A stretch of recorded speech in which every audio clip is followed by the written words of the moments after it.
Hey, thank you and congratulations. You're back here again for the love of life. With me, Latea. Or you're here for the first time, and either way, cool. Happy to have you. So happy to have you. Today's the guest episode with the noble father himself, Theophilus Zhuang. I tried to say it right. I probably messed it up, but I did what I could. I did what I could with what I got. And so Theo is someone who's passionate about living a fulfilling, purposeful life and cultivating that from the inside out, which if you listen to my podcast, you know that that's a big old passion of mine as well. So you can imagine the conversation is juicy and yummy and fun. And so, it's a good one. I feel inspired and invigorated and alive and excited to share this conversation with you. So welcome, thank you, and enjoy. Yeah, well, the good news is that my podcast isn't big enough that anyone's going to complain, so we're all good for now. You'll see a progression for sure. That's right. This is only our second ever in-person video podcast, so... Is it? It was Alex, and then all the other ones that I did on video were just over Zoom or Skype, so it was just a laptop, you know? We didn't have to deal with the lighting, the symmetry... Yeah. The two mic situation. Figuring out where to put stuff. Yeah. What have you. Here you go. Man. What do you use your binoculars for? Well, we get coyotes back here. Really? We get deer. We saw bear once here. Right. Car accidents, cops pulling people over. Just peek out the cow farm, right? Just like have a look at them. Oh, yeah. Okay. There's All kinds of stuff. There's nothing... We're not peeping toms over here. Yeah. Just usually, or sometimes like I'll see like a hummingbird in a tree, and I'll just like, oh, I want to get a closer look, and then we used to have a tree right here. Okay. Down because it had cancer on it, and then it hangs on the perch, and I just take it out to look at the red frill on the hummingbird. Trees can get cancer? Oh yeah. I did not know that. They'll develop like tumors and stuff on the prune on the branch, and actually a dead tree will attract certain parasites. Oh. So like during the summers, they're like little like ticks, nasty. It's so gross. Like, and I gotta cut the lawn and I gotta move underneath it. And bugs are like, rubbing up against my head, my shirt. Lucky. Wow, I learned one thing already in the first couple minutes. Amazing. All right, well, the Noble Father podcast. What started first? The group, the podcast, I want to know all about how it happened. How did it come to be a vision in the first place? Sure. So, how Noble came to be, even just that, it was a conference that I took part in with my associate pastor at church, and the main thing about this conference is identity. Huge on identity. It's like, and he calls it the identity exchange. And so, how you understand identity exchange is like, we go through life and things happen in our lives and we carry some of that baggage with us. And so my example is like growing up, I had this issue with the dish drying rack. My mom would always come and she'd always like inspect how we did it. She'd always like be very critical. She'd always like, it's not done right. And she'll like do it to her own way of perfection, which is very subjective. Anybody can change that and make it their perfect. And I'd always try to like, do it to her perfection. Never was I like, it wasn't like compliment first, acknowledge that you did a good job first, and then give you criticism. It was like always criticism first. Yeah, or that you tried. Right. And so that formed an identity in me. It was like, you can't do anything right. You're not getting it right. You're never going to get anything right. Don't celebrate my own accomplishments. Always looking for the next thing. So Asian of us. And that formed an identity, right? And so in this identity exchange, it was like, what are the things that you hold to yourself or other people have called you that God never said about you? And so in that exchange, it was like, give it to God, and he takes the list and he does something with it. You visualize it, and then you go to the source. You go ask God. You say, God, what do you want? What do you call me? And a lot of people don't ask this like question, right? It's so important. God created, like, knew who we were before he created us. And so when I went to God, and I was like, after giving him a long list of stuff like, liar, cheat, all the things that I called myself and other people have called me, he called me noble. And So it's like, it's always counter to what we believe about ourselves, right? We always hold ourselves to this really high standard. We're always really hard on ourselves. And noble would not be a word I would call myself or define myself as.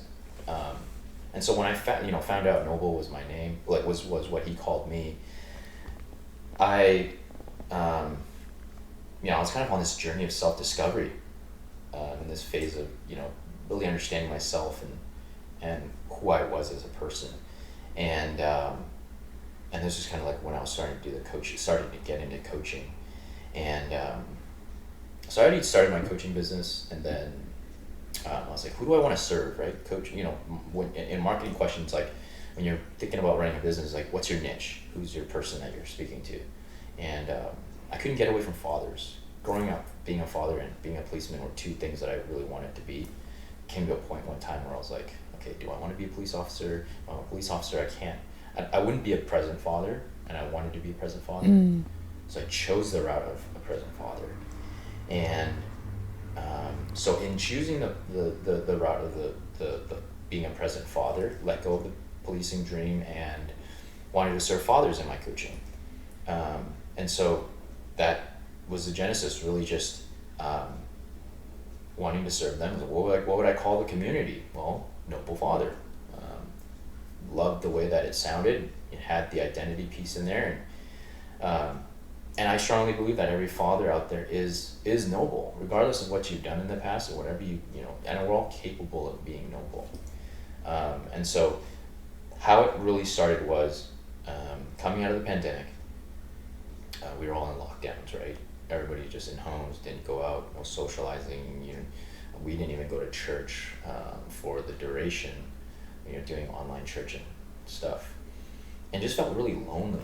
Really, I was already serving coaches. Already serving fathers in the Facebook groups and stuff, and I noticed how toxic it was. And it was all like, even though we're so connected with social media, we were so incredibly disconnected. It was like people were like, it was a cesspool. It was just like people ragging on each other, sending messages to other fathers, other men's spouses, and like just cheating, a lot of custody, divorce stuff, and nothing deep, like nothing like, okay, this is a problem, how do we fix the problem? It was always like, this is the problem, like this is my problem. And then people come like, yeah, cheating women, like this and that. And I was alone. I have a good support social structure. I have a lot of support. Even then I felt like I wasn't getting enough of the father side of things. And I was like, man, I can't imagine what other people are feeling.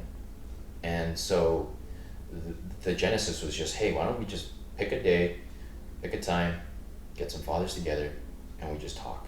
Like over Zoom? Over Zoom. Just talk. No agenda. Okay. No nothing. Not like topic. You just get together and right.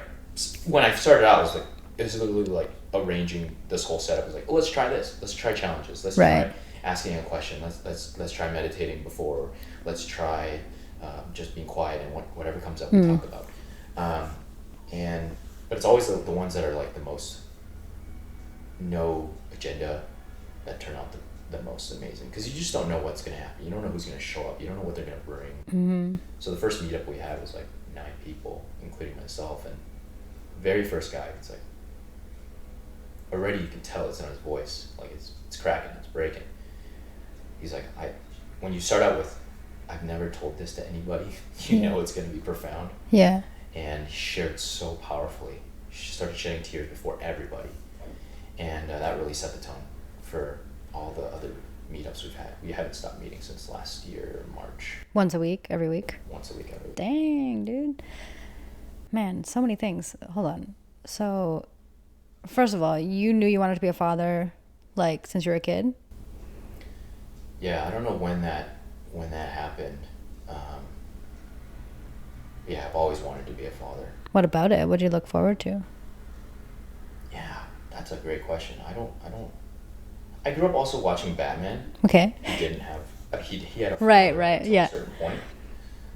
And then my dad was also really busy, and so it wasn't so much the quantity of time, more of the quality. I mean, my dad was amazing for what he grew up in. He was never hugged by his parents. Yeah. Ever. No, Like, dang. I mean, holding as a baby, like, it's not that kind of affectionate, you know, kind of love that a parent should give. Yeah. Just like old school China, just really, I don't even know what the word is. Just it wasn't a thing. Yeah. It's not a cultural thing. In Chinese culture, though, like the parents, their role is to provide for their son, especially, isn't it? Yeah. So he like worked and he wasn't present because he was busy doing that kind of thing, but he wasn't there for you in that like one-on-one kind of way that you craved. Yeah. I mean, my dad is better than his parents for sure. My dad's situation in China is actually very unique. Not a lot of Chinese people have that kind of upbringing.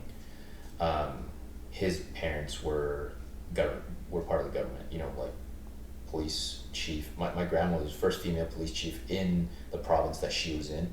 Whoa. She was one of 12 people in the room that embalmed the chairman himself after he died. Whoa.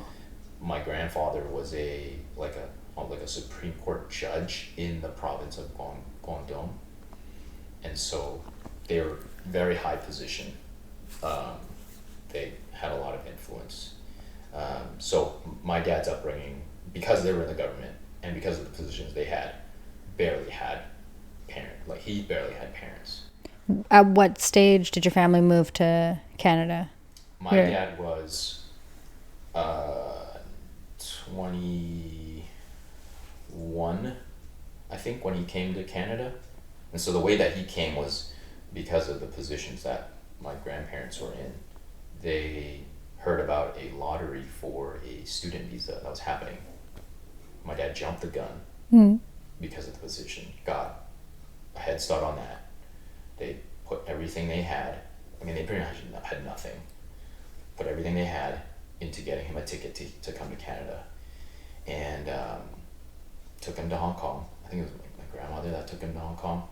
I took him to Shenzhen, which is like the neighboring city with Hong Kong, and told him never to come back. I think that was the goodbye. It was just like, don't come back. For him to have a free life or what? Like, right. Okay. Like the context was just don't come back. Just don't come back. Because they knew, so whenever the communist government took over, there was re-education that needed to happen. So they sent them to farms and sent them to labor camps and stuff. So for like a year, there was also accusations that my grandmother's father was part of the resistance or like rebellion or whatever of the old government. And so then they imprisoned, this was when my dad was like 6 years old, imprisoned them both and re-educated them both. So for like a year, my dad was by himself. Whoa. So When he was 6? when he was 6. Whoa. My son's 7, so you can imagine. Yeah. That was like, it was a, you know, it wasn't like crazy, like he was in this apartment by himself for like a year. Like he's in this, it's like it's government building, like government compound. They supply you with food and whatnot, but you're still alone for a year. You don't get to go see your family. Like they're out in the farmland somewhere doing, we don't know. Being re-educated. That's whack. Okay, so then he came here alone? Came here alone. Okay. We had a distant relative who's actually he is my uncle, but he was here already. I don't know the story of how he ended up here. And so yeah, it was just like, go, whatever belongings he had, just came. There was no agenda. It wasn't to study, right? It was, oh, we got the visa, let's just get the heck out of here. And so that was 83, maybe 81. But Dang. yeah. And then met your mother. Do you have siblings? I have 3 siblings. 3. 3, yeah. So a younger brother and then 2 younger sisters underneath him. So I'm the oldest. You're the oldest. Okay. Did you kind of have like a parental role over your siblings at all? Oh yeah. Okay. Yeah, absolutely. Because mom and dad were gone. Like, so my brother is 2 years younger than I am. Actually, almost 3 years, because he was December. And and then my two sisters are 9 and 11 years younger than me. Okay. Big So gap, yeah. I was changing their diapers, I was feeding them, and taking care of them when parents in Venezuela for the third sister, the third oldest sister. I helped take care of her, change her diapers, feed her, watch over them, babysit them in Venezuela while parents were out doing prayer meetings, sermons, and whatever. Dang. Do you lived in Venezuela? Yeah. So when I was 3, my parents had me in a Bible college, so they were both going to school to get their pastoral whatever, and out of once that was done, I think I was 1 when we moved back to Vancouver, and my dad felt a calling to go into ministry somewhere, like be a missionary, and Venezuela was the place.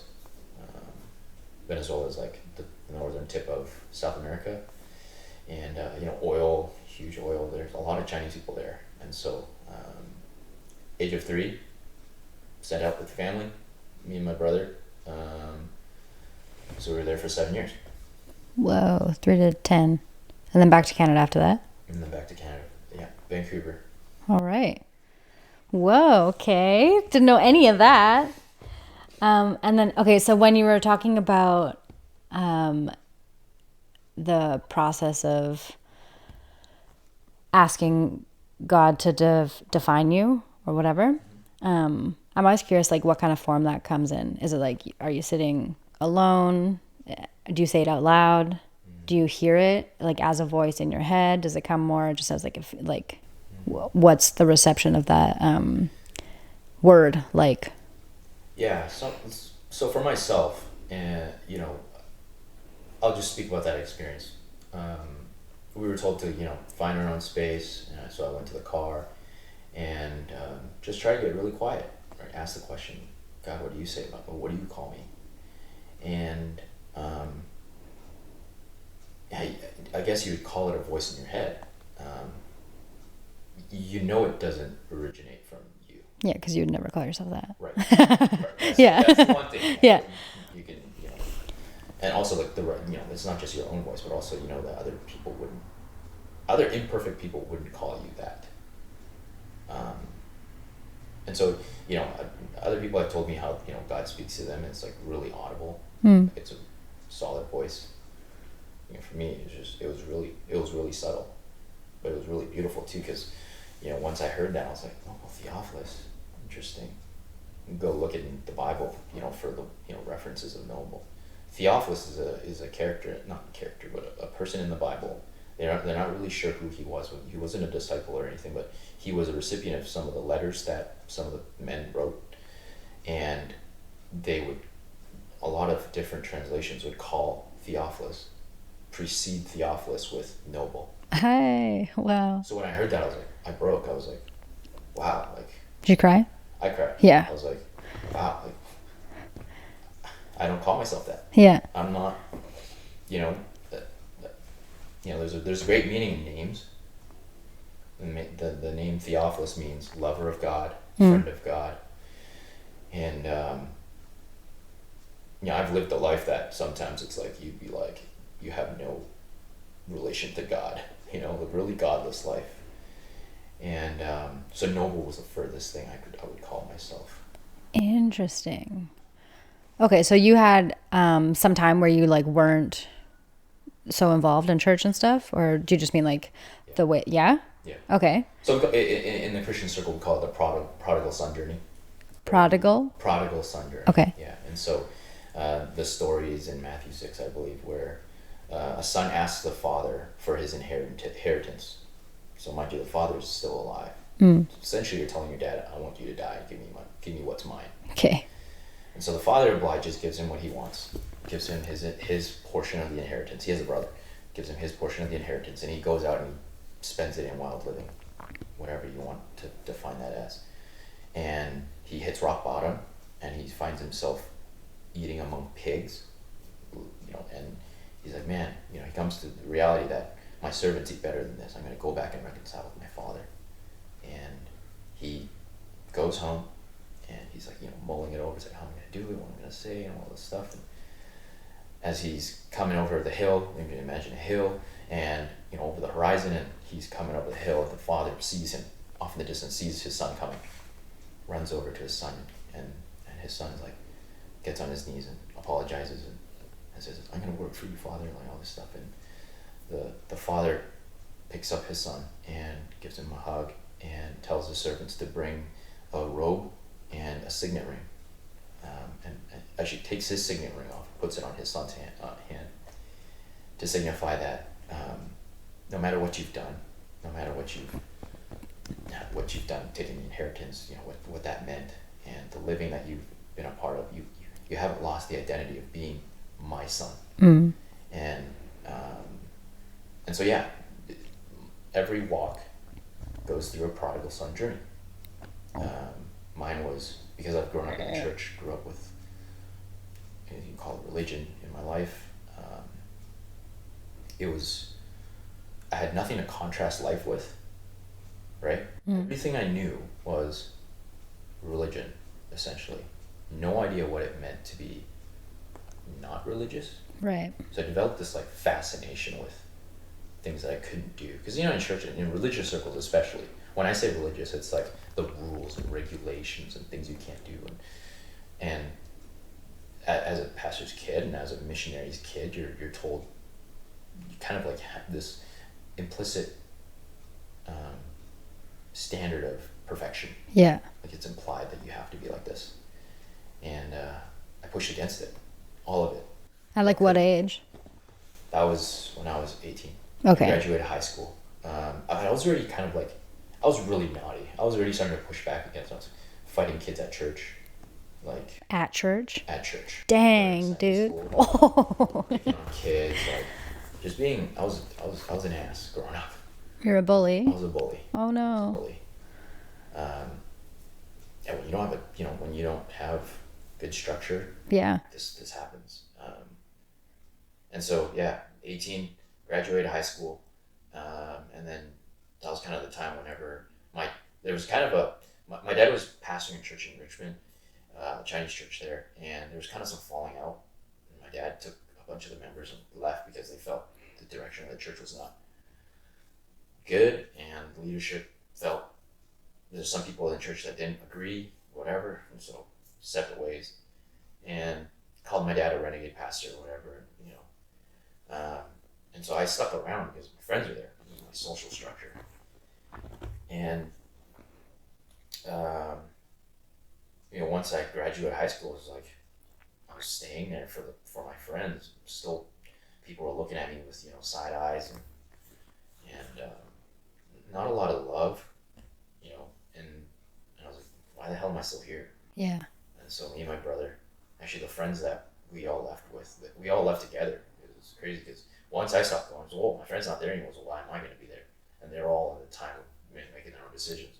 They all left. Some of them still haven't gone back. And it was a couple of years of just discovery, associating with the wrong people. Did you ever stop believing in God?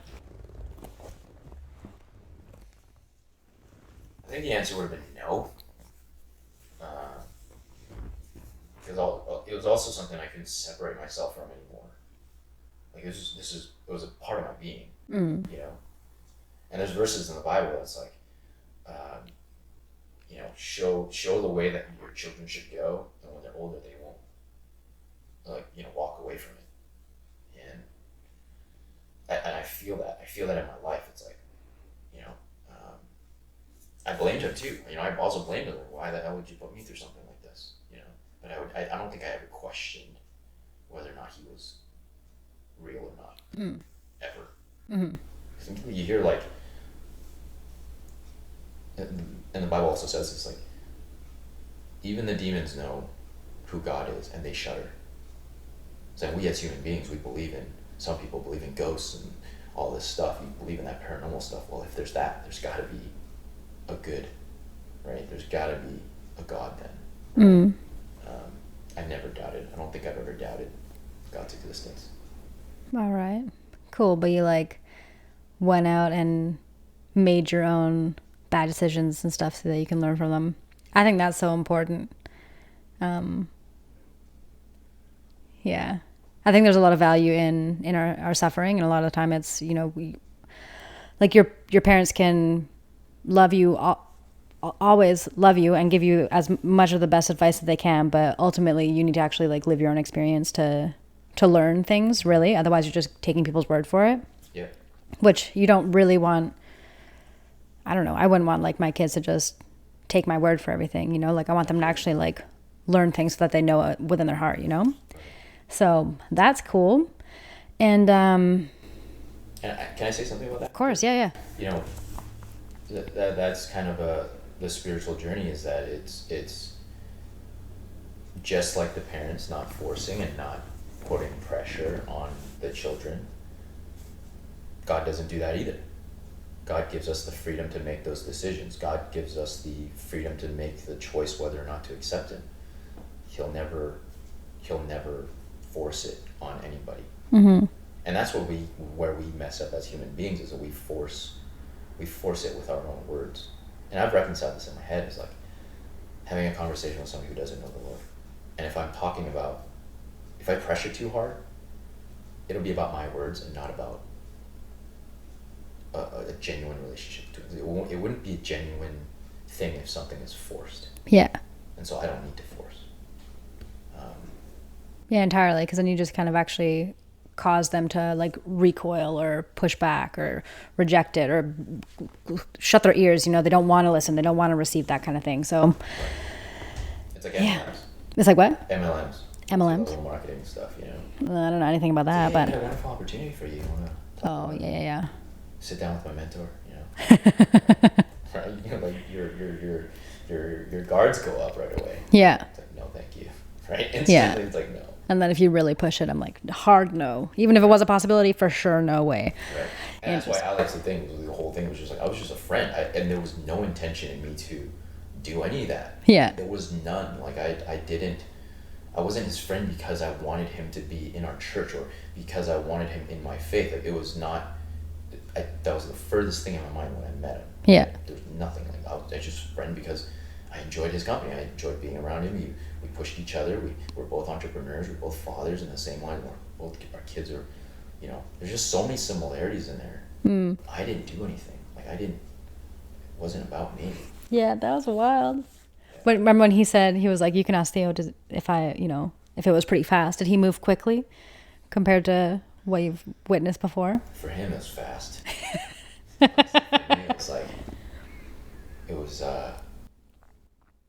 I prayed for him for a long time. I've never had that experience with anybody. I used to be the type of person that would say, I'll pray for you, but you just forget about it, or right. Yeah. No, and we're imperfect people. Like, Christians aren't perfect. Like, we're not. Once you're baptized, like Alex, once he's baptized and once he's accepted the Lord into his heart, it's not perfect. It's not a perfect life. It's not sinless life. You're still a sinner. You're still a human. You're still broken. We still need to go to Jesus. If it was like that, then man, everybody would be doing it, and it wouldn't be genuine. We wouldn't need God because everything's fine now, but it's not. Only in God is life perfect. Only in God is life perfect. Say more about that. Well, Adam and Eve, everything was perfect. Nothing, no clothes even. Everything was pure. No sin, no deceit, nothing. Once we made the decision to disobey and seek that knowledge of good and evil, we broke that perfection. We chose rebellion. Mm-hmm. You could say we, Adam and Eve, a long time ago. Yeah. If we put ourselves in that in their shoes, we would have done the same thing. Mm-hmm. We would have betrayed them. We would have. Yeah, it's That's kind of like the nature of the life experience, though, isn't it? Like, because how can you don't get the opportunity to like find your way back to God if you never lose your path or you never veer off course. Right. And that's kind of the joy in it. Do you think like when you get to rediscover a closeness with like the creator of the entire universe? So I think that's kind of neat. I like the idea of seeing the value in the evil things around the world, in ourselves, you know, because I mean it exists within us. Like, we're all capable of doing bad things, of hurting people, of rejecting our own desires and our own beliefs even. And yeah, I don't know, there's so many. Being a human is just such a trip. Every time that I really like look at it, I'm just like, this is crazy. So yeah, it's cool that people like you are out there mentor. Would you consider yourself a mentor? Was it because I you're... consider myself a mentor.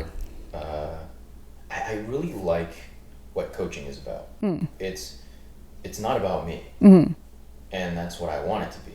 Even my faith, I want it to be not about me. When I have a conversation with somebody, I want it to be not about me.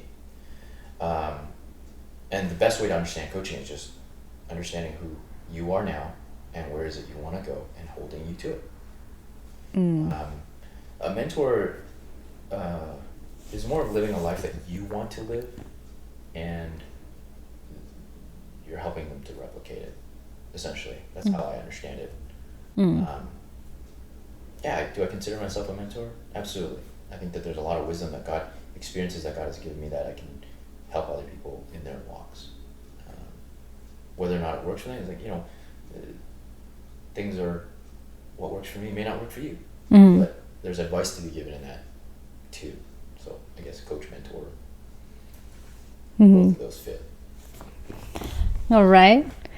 I think it's really cool what you're doing, because there's a lot of people, it's beneficial obviously for people who are fathers and have kids and are kind of sharing that community with you so that they can become better fathers. But I think it's also beneficial because there's a lot of people out there who are like grown already who don't have great relationships with their fathers. So even just to see that, like, I wish my dad had something like that, like when I was younger, where he could get on a call and speak and cry, and talk about whatever's going on. Right. So that's... You wouldn't be here. Like, see, in understanding that, it's like, well, you wouldn't be here if that didn't happen. If my dad was more present, I may not be sitting here doing this with you. Yeah. That's the thing. It's so, like, this is what always trips me out, is that when we reflect back on things in our past that might have been considered traumatic, or when we have that kind of victim mentality, or you look back and you think like, oh, I wish that didn't happen because it was a bad thing and you experience suffering. But then when you reflect on that thing and take a look at who you are now and the kind of people that you have in your life and the kind of life that you've built for yourself, you can't actually wish that didn't happen, because if it didn't happen, you wouldn't experience all the love and joy that you have in your life now. Butterfly effect. Yeah, it's whack. Like, I remember when I was in, I don't know, grade 2 or something, we had a teacher who read this book. It was, like when you're in class, they would like read a little bit of a book once a week or every day or something. And there was this book about like how to be perfect. And at the end of the book, it turned out that like to be perfect, you're sitting still, you never drink any water, you don't breathe, you don't move, you don't live. Because in order to be perfect, you're in like this state of nothingness. Balanced. Yeah. And so you're like, you're not doing anything, and now you're in a state of perfection, but you're not doing anything. So you're not having any sort of experience. You're not having any sort of life. You're not having any sort of conversation. You're not laughing. You're not experiencing anything at all. Right. And as a kid, I was really disappointed. I was like, well, Perfect. I was like, okay, so we didn't learn anything from this story. This is terrible. But as I get older, it's one of those things I look back and I'm like, oh yeah, okay, so perfection actually doesn't exist, so, or perfection is many different ways to many different people. You can find perfection in any moment, and depending on how you look at it. I'm wondering, like, I don't know. Give it all. I think deep, like, depth is what I am all about, and so how deep can you go? Like, the beauty of a coaching space is like, let's take one idea and go deep. Let's just go to the end with it. Like, how far can we go with it? Like, what else does it touch? What does that mean? Mm. Like, so where I got that from was really from this college professor that I had, who would always ask, what does that mean? He'd always ask, and we'd give him an answer, so what does that mean? So it's causation.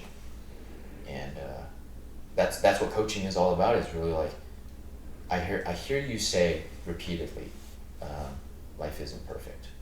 What does that mean?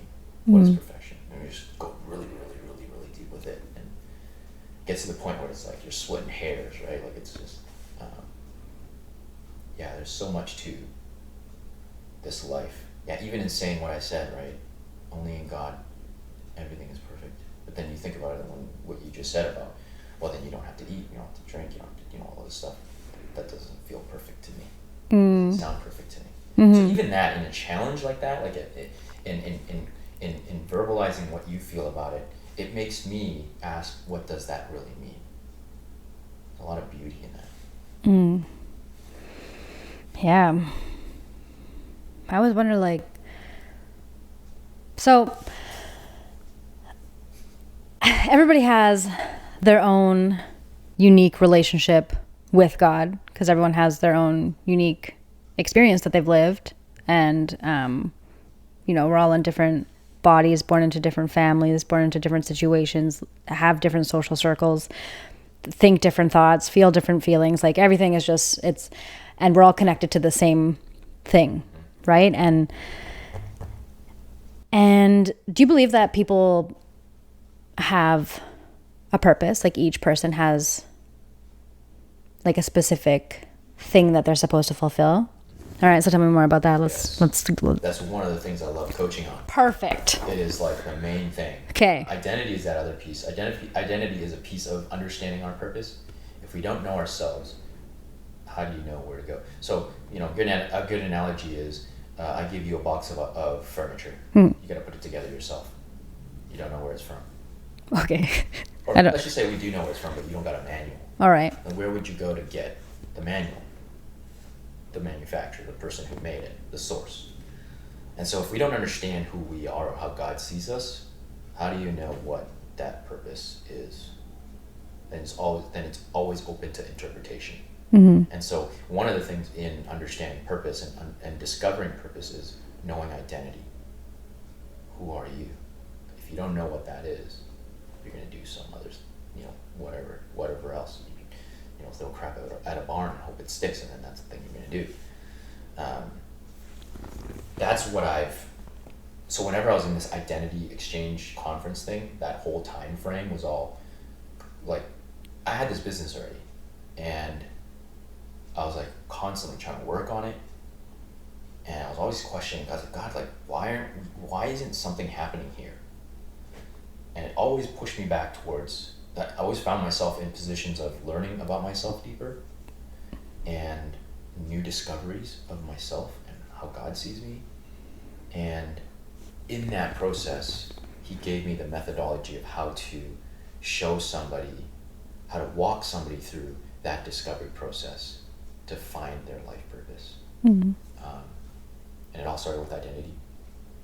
So I'll just give you identity, understanding what God calls us, how he sees us. And then in understanding ourselves better on that front is to understand our strengths and our weaknesses. So StrengthsFinder is one of the assessments that I use to help people understand themselves better, and then understand their weakness. The premise of StrengthsFinder is maximize your strengths, counter to what the world says, and work on your weaknesses. Of course, working on your weakness is important, but let's just use Michael Jordan as an example, and the book uses it too, is that he was amazing at basketball. He was legendary. Nobody else could compete with him. He tried golf, tried baseball, tried a bunch of other things, and he sucked at those things. So that tells us he had talent in basketball, and he also had the dedication to put in a lot of time to be a good basketball player. Those two things in combination are unstoppable. So Brazilian Jiu-Jitsu would be another example, is that if you don't have the talent, you put in dedication, you'd get good, but you wouldn't be legendary Gordon Ryan status. If you had the talent of Gordon Ryan and the dedication, you'd be unmatched, because even if I put in the same time that Gordon Ryan puts in, I don't have the talent. I can't compete with him. And we see this actually in strengths, is like, what you do well, nobody else can compete with you. there's no competition. Nobody's gonna be able to challenge you in that. And also it's work that's fulfilling, it's challenging, but it's not boring. Mm-hmm. Michael Jordan could shoot thousands of balls and not be bored of basketball. So once we understand the strengths, so those two things, identity and strength, the third thing is experiences, past experiences, things that we've gone through that we know. I worked at a restaurant, hated it, didn't want to do that. Tried carpentry, didn't like it, didn't want to do it anymore. We know what we don't like, what we do like.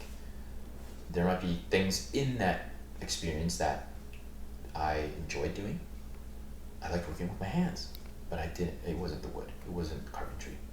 So that gives us a tidbit of what is the desires God has given you, experiences that he's given you that you really enjoyed. Working with people was something that I grew up with, high emotional intelligence, reading people, reading situations. So I'll tell you mine. Identity was noble. My strengths is developer. So it gives you profiles. So my top 5 are developer, empathy, adaptability, consistency, and harmony. So those are all people building. Real quick, let's define noble for... Noble is a person, or how does it verbalize? Something showing high moral values and principles. Okay. So, right, like my prodigal son journey would not be defined as high, moral values and principles. I was counter that. Strengths, right? The developer side of things is really just seeing somebody and where they are and really wanting this deep desire to want to help them get to where they want to go, grow them, and see the incremental growth in others and celebrating that. Empathy is number 2, so reading people's feelings and words and things that they're saying. Adaptability, consistency, and harmony are all kind of just like, I can take something and be able to run with it.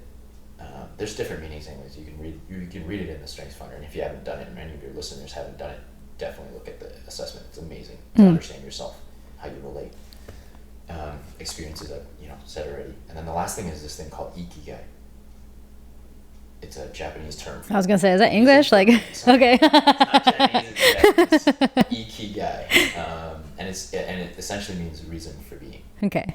And so in ikigai, there's 4 different questions, and these 4 different questions you want to find one singular answer for. Okay. Making your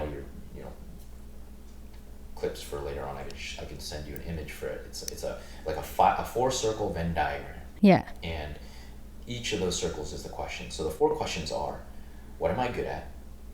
What do I love? What does the world need? And what can I be paid for? So there's overlapping areas in the 4 circles.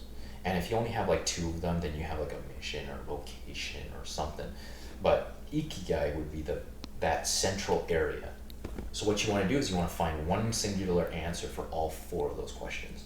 Right. So when I went through that whole process, identity, strengths and weaknesses, experiences, and then answering the 4 questions, coaching answered all 4 of those things. What am I good at? So when I thought of coaching, I was like, I've been coaching people pretty much my whole life, I feel like. Okay, so you come to me and just talk, ask me questions about life, and sometimes it wasn't even for anything back. They just wanted me to listen to them. Yeah. So I was good at it. Theophilus also just sounds like a philosopher. People are probably like, why? Well, interesting you say that, because in my family lineage, and my family has this book, that Chinese family tree lineage book, not like the ones you see in New York with all the lineage ancestry.com or whatever, but it's like a physical book. And we've traced it back to a philosopher in China, a famous one actually, named Zhuangzi. Zhuangzi was like Confucius level philosopher back in the day, which is weird, which is not intended. I have no idea. Anyways, it's interesting to say philosophy, Yeah. because it's people used to make fun of my names, Theophilosophy or whatever, Yeah. So yeah, that's in my history, philosophy. All right. It's somewhere, it's in there. It's ingrained in there, yeah. Yeah, that's something that, anyways. Yeah, so all 4 of the questions, coaching. Okay. Do you ever experience like oh my gosh, what the heck is the word when you doubt? Imposter syndrome. Yes. Okay, so how do you navigate that? I've realized there's a half-life in me. Okay. And so what I mean by that is like when I first started doing my own podcast, it was always doubting, and I was always apologizing for my beliefs, putting it out, and it's like, doubting it, like, oh no, this isn't good enough, or I can't do this. Apologizing like in the podcast? Yeah, apologizing in the podcast, like prefacing things. Oh my gosh, when I listened to like some of my first recordings, there's some episodes I was been like 10 minutes being like, look, I'm not, just make sure, I just want you to know, I'm not trying to change what you're believing. This is just me expressing an opinion. Just so you're, I just need to let you know that I'm not trying to change your mind about anything. And I don't know what I'm talking about. I'm like, chill out. Just say what people know that you're just expressing your perspective. But right. And you don't want to, you want to rub people the wrong way. Yeah. You want to be you and rub them the wrong way. You want to dissuade people from, you want people to not resonate with your podcast as well, is what I'm saying. Because if it's not received, fine, good. Then we know to move on. Mm-hmm. There's a reason that happens. And so, yeah, that was a lot of stuff for me. It was like, in not accepting ourselves, we'll preface ourselves too. Mm-hmm. Right? It will always come back to this internal thing. It'll always come back to this internal dilemma that we don't reconcile. So for me, yeah, imposter syndrome still comes up to this day. It's like, I'm not good enough. I compare to other people, right? Yeah, it's a very human thing. You'll never get away from it. But I feel like once you realize that evidence is not real, that there's no limit to what you can do. You should lessen the resistance. And that happens for me now, unapologetic about what I put out on the podcast. Now, that's not to say whenever now I'm doing reels that I don't have that resistance again. Yeah. It does come up again. It's like, I feel like I need more evidence before I can stop the imposter syndrome for that specific medium. Yeah, I think it never goes away. Like yeah. You just lessen it. You just like release the tension. Yeah. You learn to not listen to it so much. You give it less airtime. You're like, yeah, okay.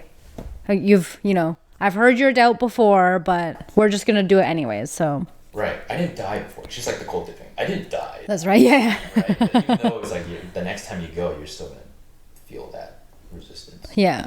It's going to come back. Yeah, it never gets comfortable. It is like so, not discouraging, but, when you listen to people, like, I listen to a lot of comedian podcasts and stuff, and like people who are very successful in what they do, and then they're still having imposter syndrome. I'm like, oh my gosh, so you get to like a level where everybody knows you and you're living the life of your dreams, and yet you're still not believing that you deserve it or that you're capable of it, even though you have all this compounding evidence like around you everywhere. Right. And these are the things that make me just look at the human experience and go like, what? Like, are we ever going to get it? I kind of think that you don't fully actually get it until you're dead. Well, what happens? Or you pass on. Let's play that out. Yeah. Let's just say we do get it. Okay. Let's just say we do get it. What does that mean? Yeah, I don't What would know. your experience be like if we just get it? If you just get it, then you don't have anything else to learn. And then you don't gain anything from your new experiences because you just get it. So what's the purpose of doing anything, I guess? Because there'd be no resistance. Yeah. Yeah, I honestly, think life is it meant to be uncomfortable? Is that Coach Theo? Let's say. Well, you're a coach too. You coach BJJ, like Brazilian Jiu-Jitsu. Like, if we just got it, like Marcus gets it. Yeah. Marcus Soros, the coach, the main guy. Yes. His name is on the wall. If we just got it like him, then there'd be no value in the knowledge he has, I think. Yeah. Yeah, of course. But we're getting there probably. Download the information. Yeah. We probably still have the imposter syndrome though. I think that's the part of the growth is the resistance and not being sure if we get it. Because if you're not sure if you get it, did you really get it?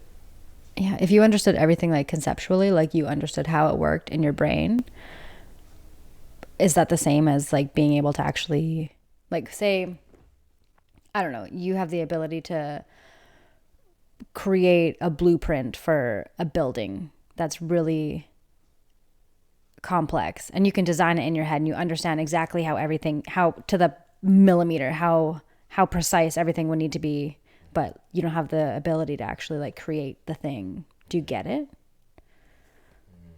Or you just have a piece of the pie, a piece of the puzzle. I kind of think like, I don't know, I think that what we get to do as humans, we're all like one little piece of God's personality or something, and like we all have a little secret, and we get to meet here on earth and share all our little bits that we get, you know. We got one little, you get to share what it means to be a noble father, and you get to draw in people who share that same kind of desire, and then they also get to offer little bits of their experience to help you grow and expand to get closer to God. And I mean, same like in jiu-jitsu as well. You have all these people who with different experience levels and different body types and different styles, and we all get to help each other out to develop our game, but we're not ever all going to have the exact same game. Right. Even if you spend 20 years together training together every single day and you roll all the time, you're not going to, even though you might know everything that they know, you're not going to do it the same way. Right. So let's go deep here. Okay. Two really good analogies is the building, right? And the BJJ is like, alone, we can't do it. There's no way to accomplish that. So we need, and even imposter syndrome, if there was nobody else to consider, that's not a term anymore. Right. So we need other people's burden of resistance. Let's just say they contribute to the burden of resistance to get it, whatever it is. Yeah. Like even BJJ, like you said, good example. It's like even circumstances may change. Even if I roll with the same person, it's so fluid. Yeah. And I feel like in those analogies, you need the other person. You need another person to do BJJ. You can't do it by yourself. Yeah, even if you knew every single thing about jiu-jitsu, but you didn't have another body, Right. it's useless. Exactly. What's the point? Yeah, so in understanding syndrome, like imposter syndrome too, it's like we need to rely on each person. We need to rely on other people, even if it rubs them the wrong way. It helps us to figure out our direction. It helps us to figure out what is right and what is wrong, what is the right way to go, which is the wrong way to go. Yeah. That makes sense. It does. And it's funny for me to think about with something like this, for instance, like doing a podcast.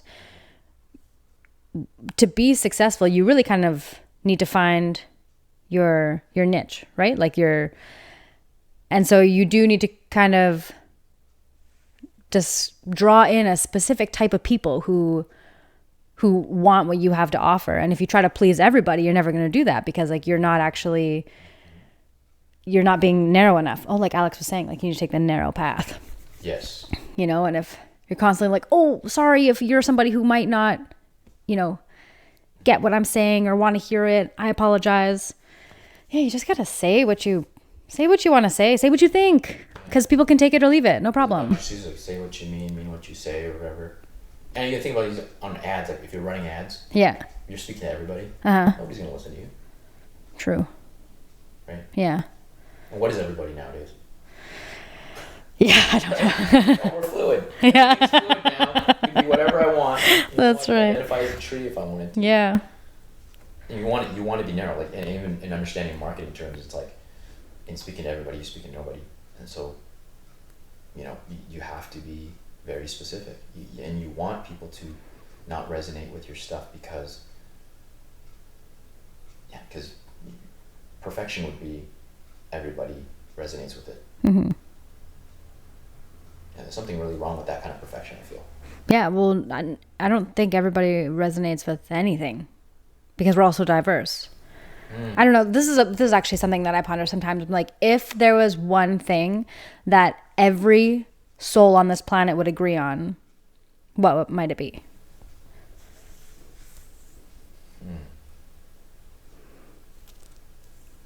What would it be? The best thing that I could come up with was that love feels good. But you can even go in on that, and you might think that love naturally comes from your parents or something. Like there's something like a mother's love, but there's going to be people who didn't experience that or who have a very nasty relationship with their mother. So they're like, well, if that's love, it doesn't feel good. So I disagree. And so I don't know, like, can you think of anything That's a great one. It's a fun one to play with. Yeah. Like, yeah, that's a great one, I think. And as you said, I was like, yeah, that would be the best answer. Yeah. Or, I mean, I guess water is wet. I think, huh? On the basis of touch. Right. What if someone doesn't have the ability to feel? Aha. Right. Or somebody's brain dead. Right. Well, can't Yeah. ask for an answer, but. Never learned the word wet. Right. Or it's a physical thing, isn't it? It's a physical. I like to say we're spiritual beings living a physical life, so. Mm-hmm. Do angels grasp what it means to be wet? Oh. Does understand what it means to be wet? Yeah. So even in saying yeah, it's hard to understand. You can go really deep with it, and in that topic, it's like each person takes away something different. Mm. It's so unique. Every perspective is different. There's just no measure to that. There's no tangible way to measure any of that. Mm. Yeah. Every perspective is different. Mm-hmm. I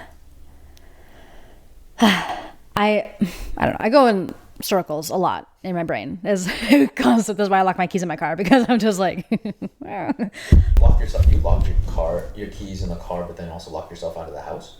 So I have my set of keys, which has my car keys and my house key, but I went to my mom's house because our laundry machine is broken. Right. So I went to my mom's house to put on some laundry and have some coffee because she had the coffee. Yeah. So, and then, in all my excitement to get the laundry out, but I didn't want to take my backpack out of the car, so I left my backpack in the car. So I was like, better lock it. So I locked the car, and then I closed it. Keys still in the ignition. So I was like, sweet. And this is something that's happened a lot of times for me. Like Marcus knows this very well about me. There's been multiple occasions where I just like one time I was supposed to drive my mom to the airport. She was going away on a holiday, and I was training in Vancouver, and I locked my keys in my car. So Dana ended up actually having to drive my mom to the airport, and Marcus stood outside and waited for the tow truck. And there was another time in Maple Ridge where I locked my keys in my car in the ignition again. But luckily I didn't lock my car. So I was like, no problem. We'll just get in there and take it. And just nobody wants my car, which is the fortunate thing. But yeah, I figured it out. I posted on my story. I put together a whole. Yeah. And I mean, it took me literally an hour, but I was just like, I only have one thing to do because I can't go to my house. I don't have a key to my house. I'm like, I could walk to my house, but I can't get inside. And I didn't bring anything to do here at my mom's house. And just stuck it out. It was so satisfying when I got it done though. Yeah. I almost quit. There was a point where I was getting really frustrated, and I was like, I'm going to cry. And then I was like, let's just give it one last try. And I changed my angle, and I was like, I'm going to get it. And I got it. Yes. How is it? What's the notch thing like? It's not one that comes up. It goes I had to come over and pull it this way. I know. Wow. Yeah, it was wild. But is this always a thing? This forgetfulness?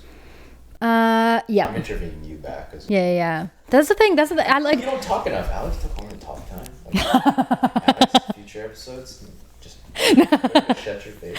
Yeah, I like it to be a conversation, which is nice. Right. Because I don't know. Sometimes I don't have. I might not necessarily have the right questions for you to showcase, what it is that your essence, right? And when you need to get yours too, is that your listeners also need to hear your perspective on things. They don't want to just jump over those things. Yeah. But that's why we're here. You're asking questions. But like, hey. It's a conversation. That- A monologue. Like, hey, start your own podcast. But he's a great studio set designer. Yeah, thanks. Thank you so much. Yeah, just that though. Yeah. He's gonna listen to it. Like, Laugh. yeah. Anyways. Okay. Yeah, was that always a thing for you? Like, did you always have this kind of forgetfulness? Or whatever? Yeah, my mom always told me that if my head wasn't attached to my body, that I would forget it.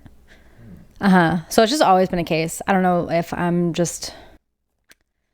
It's just like that Malcolm in the Middle analogy of like running back and forth, cleaning this and then doing this and then switching to this. Yeah.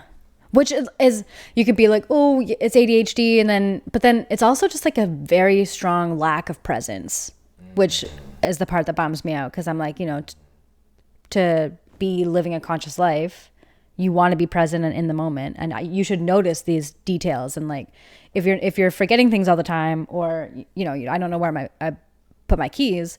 Where was I when I lost my keys? Oh. Like you weren't there. They're behind me now. I know that. They were over there. I moved them. Yeah. You're looking around. Yeah. No, but like each time that you forget something, where were you when you forgot it? You weren't present. You weren't here right now. So I spent a lot of time just like, I don't know, in where I am, just in the future, in the past. I'm a time traveler is really what's happening. But I think this is why jiu-jitsu is so fun for me. Because when you're doing jiu-jitsu, you cannot be anywhere else. You're fully there. Immersed, yeah. Yeah, you're in your body and you're in that present moment.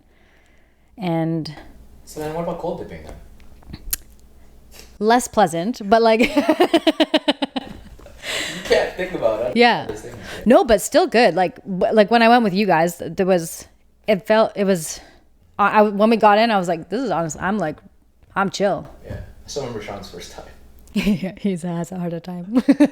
But he was doing it in the tub outside the house. And for that, I'm like, oh, no way. Like, at least when you're in the river and you're in nature, I'm like, beautiful. When you're in the lake, I'm like, oh, I'm looking around. There's like trees everywhere. I'm like, there's birds. The air is fresh. If I'm just like in a tub outside my door, I'm like, I don't know. I'm not convinced this is going to be like a pleasant 7 minutes. But yeah, like I love that you guys go do it outside. I think that's part of what makes it so beneficial. There's like, yes, there's the cold, but then there's also just like you're like, you're in God's creation right there. It's I don't know, it's beautiful. I should get outside more. You should. Yeah. We all should. I know. Everybody doesn't get out enough. I'm not trying to coach you or anything on this, but like, have you done anything about the lack of presence?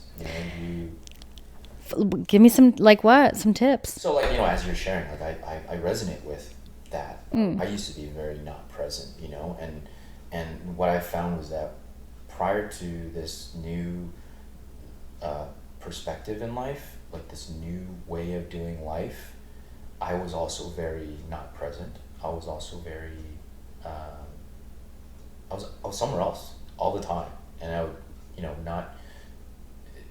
it was not any way to live, and I felt like how much of that was contributed from me not knowing who I was and where I should be going, what my purpose. Like that was one of the things growing up, was like, what am I called to do? And I felt this like deep desire that I had. There, it was like a tip of the tongue answer. I was like, couldn't really find what that thing was, and almost like as if I was like, I don't know how to explain it, but like on the edge of a knife, but I'm not at the sharpest point yet. I'm not at the sharpest blade part yet. What happens when you get to the edge of the knife? Once you get to the edge of the knife, I feel like Is that like you become it? Like the that? moment that Okay. it's like you're just,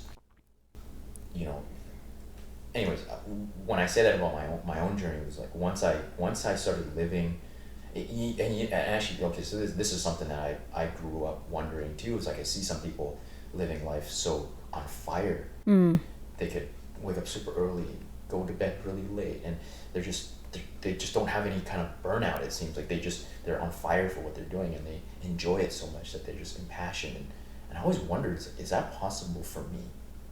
And that was a huge worry. Like it's a prevailing question that I didn't know how to get to the answer for. And that's why it was tip of the tongue for me. And that caused a lot of stress, a lot of worry, and a lot of concern, because I didn't know, I had these internal questions that I didn't know how to get the answers for. And so I'm not saying that it's true for you or anybody who's listening, but like, how much of this lack of presence has us wondering about this uncertain future, or holding on to this weighted past? And if you're not in the right fit, that should worry you. That should stress you out. That should make you not want to be present. Do you know what I mean? Mm-hmm. That's just my understanding of it. For myself, that's absolutely true. If I'm not in my zone of genius, spiraling upwards, there's no way I'm going to be present. So how did you discover, like, what do you feel? Okay, first of all, do you feel like you have that now, where like you have the energy and the desire to just like, Absolutely. you know what you're working towards? It's like consuming. Okay. It's like it's coursing through my blood. Like I can't. Yeah, that's what we're all after. So It is elusive, but we live so surface level. yeah. We don't. Well, and it's tricky because you see other people who are doing that thing, and then you think, oh, what is it that they're doing? But that's the trap, is that like there's people in my circle who I'm obsessed with the life that they're living and the energy that they bring to their life. I'm like, that is what I want, but it's not that life, it's that energy, And so you can't get that by trying to copy what they're doing, because what they're doing is their soul's work. Like, that's their purpose. That's they've found their thing. Mm-hmm. So for finding your thing, did it start with getting quiet and receiving the word noble? Was that the beginning, or was it when you had your kids, or how'd you get there? Yeah. That's a good question. Where does that really start? Yeah. How far do you want to go back? Right. To me, it's a God thing. Yeah. Like I could never have orchestrated the way that I undertook that long roundabout journey, taking different detours to get to where I am now. Those skills are all part of what I do now. Mm. So, in understanding, how much of it was actually bad, it wasn't bad. Like God's so powerful that he accounted for my errors. I also had to know through those experiences that wasn't for me, right? Mm-hmm. So then how far do we really look back at that point, right? Mm. Because if I didn't know that, if I didn't have that experience, then I wouldn't have narrowed it down to coaching. Do you know what I mean? Mm-hmm. I could have pursued policing, and then I wouldn't be here, I feel. Mm-hmm. So I don't know how to provide an answer for that question. When did that start? How did that start? I feel like this is deeply ingrained, and I was just created this way. Right. Did you at some point discover more of a zest for life? Was there some sort of defining moment where you were like, okay, I know my path? Was it the podcast? Even though it's a consuming thing for me, I still don't think I have a solid answer for that question. Right. Great, we're all learning. The imposter syndrome too. It goes back to that. It's like, well, I'm still doubting. One of the pastors said this most recent sermon is that, the week before, he was like, we're ever only 80% sure. Mm-hmm. Right? That 20% is that imposter syndrome, and it comes strong. I still don't, even though it's consuming, I still don't know unequivocally this is what I'm supposed to be doing. Mm-hmm. You know what I mean? Yeah, it might just be another part of the path that leads you to something totally different, but you wouldn't have found it if you didn't go this way. Exactly. Mm-hmm. Yeah. I think the mindfulness part too is also important. Actually, another analogy I wanted to give before I go into that was let's just say you're born a cheetah into a swamp. You're not going to thrive. Yeah, rough. Right? That wasn't the intended place for you. Yeah. Right? Or maybe you're born into a family of alligators on a swamp. You think you're a swamp. Still a cheetah? Alligator, but you're still a cheetah. Oh no. You know? Yeah. Or you're a cheetah born to an alligator family, but you have what are other frog friends at the swamp. They tell you that you look like a frog. Oh. Right. There's different ways to look at that analogy, but like once I put you in a plane, in a savannah, you're gonna take off. You're gonna run super quick. So much of our existence is so surface level that we even identity wise, we take it from other people. We say, oh, school teacher told you that you'd make a good doctor. Here we go, right? Nobody ever said you'd be a good doctor. God never said you'd be a doctor. Never intended that for you.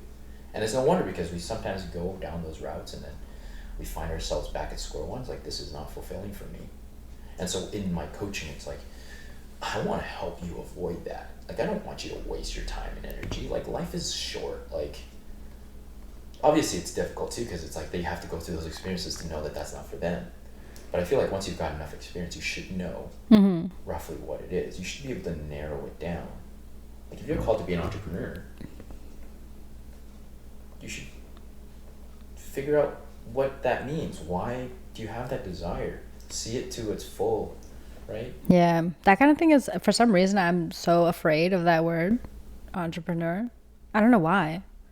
I guess I just don't know where to start. I'm like, how do people do it all the time. They build their own business and they create a life like that way, where they're not working for anybody else. They didn't need to get hired. They just, and I'm just like, how are you doing that?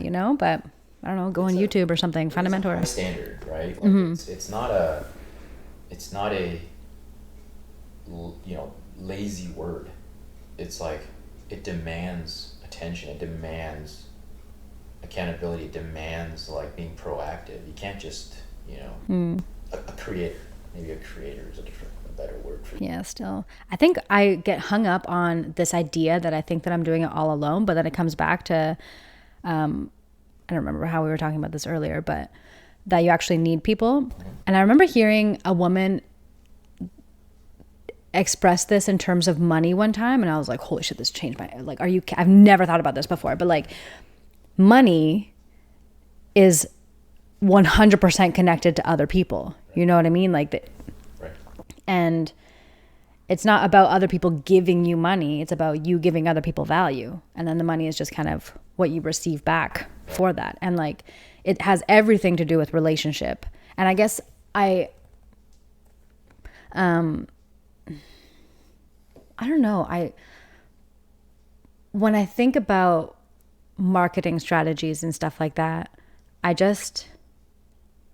really just need to shift the way that I look at it, because I don't like the idea of things when I feel like they're being manipulative. Do you know what I mean? But I understand that we're just recognizing, we're taking note of human behaviors and patterns and like making use of that, or you know what I'm talking about? Yeah. Like, how do you, metadata and stuff. all this kind of stuff where you're like, so this is how you catch people's eye. This is how you hook them. This is how you do this thing. And I'm like, but am I like taking advantage of somebody? Like, if I do that?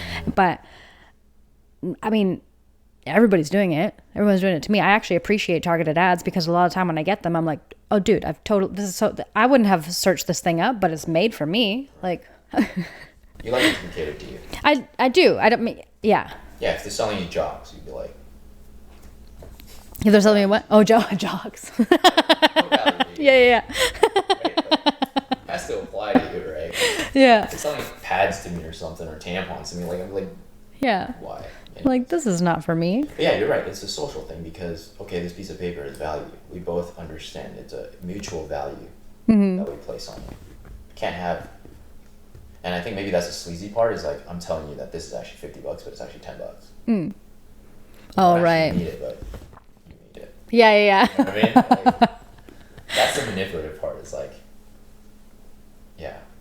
It's like, a lot of it is it always goes back to the surface depth level. We don't go beyond the surface. If we go beyond the surface, you can't not live present, I think.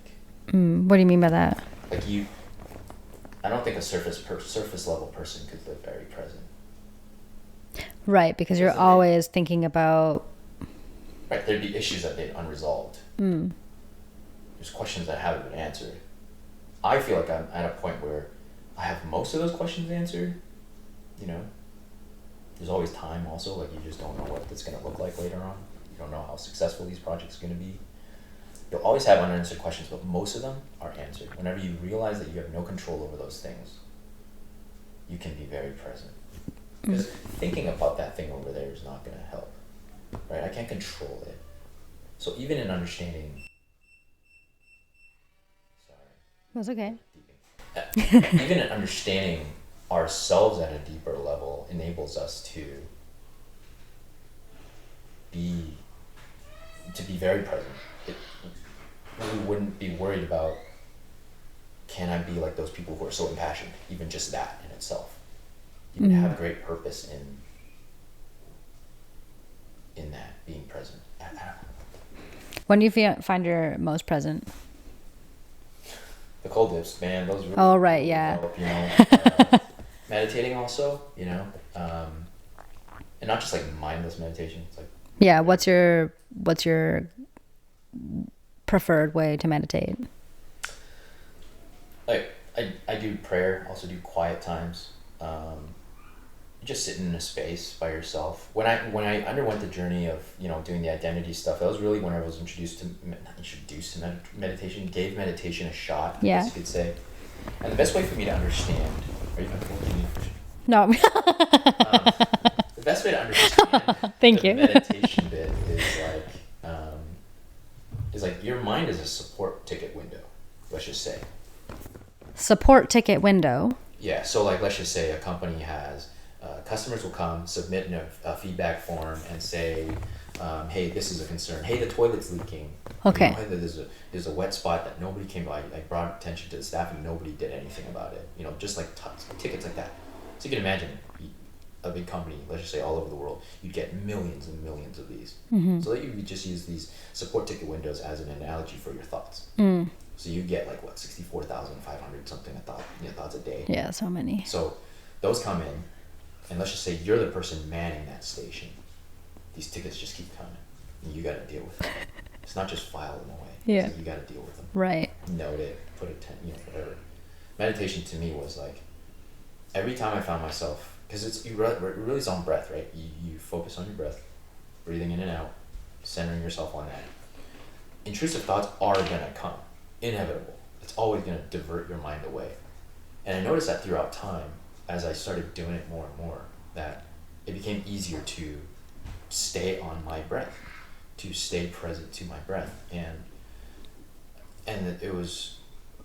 it paid dividends in other things too. Like I was suddenly very present with my kids because it's like I had nothing unresolved.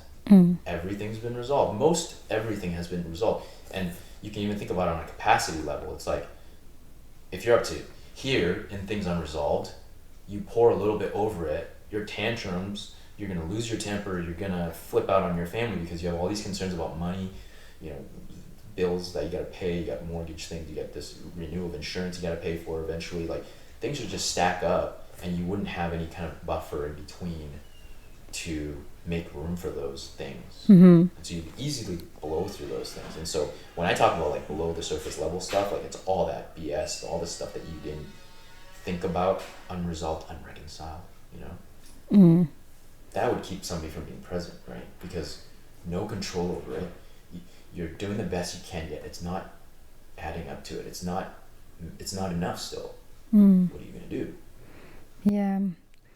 Yeah, it's funny how also just like little trivial things just take up so much space in the mind because they'll, you know, something like, I don't know, the change the light bulb thing, right? Like, oh, I gotta change that light bulb. But you remember it while you're doing some sort of task. You're like, well, that's not a right now issue. I don't have a pen and paper. So like, okay, I'll remember it later. And then it just kind of pops in and out of your consciousness however many times over a long period of time before it actually gets done or tended to.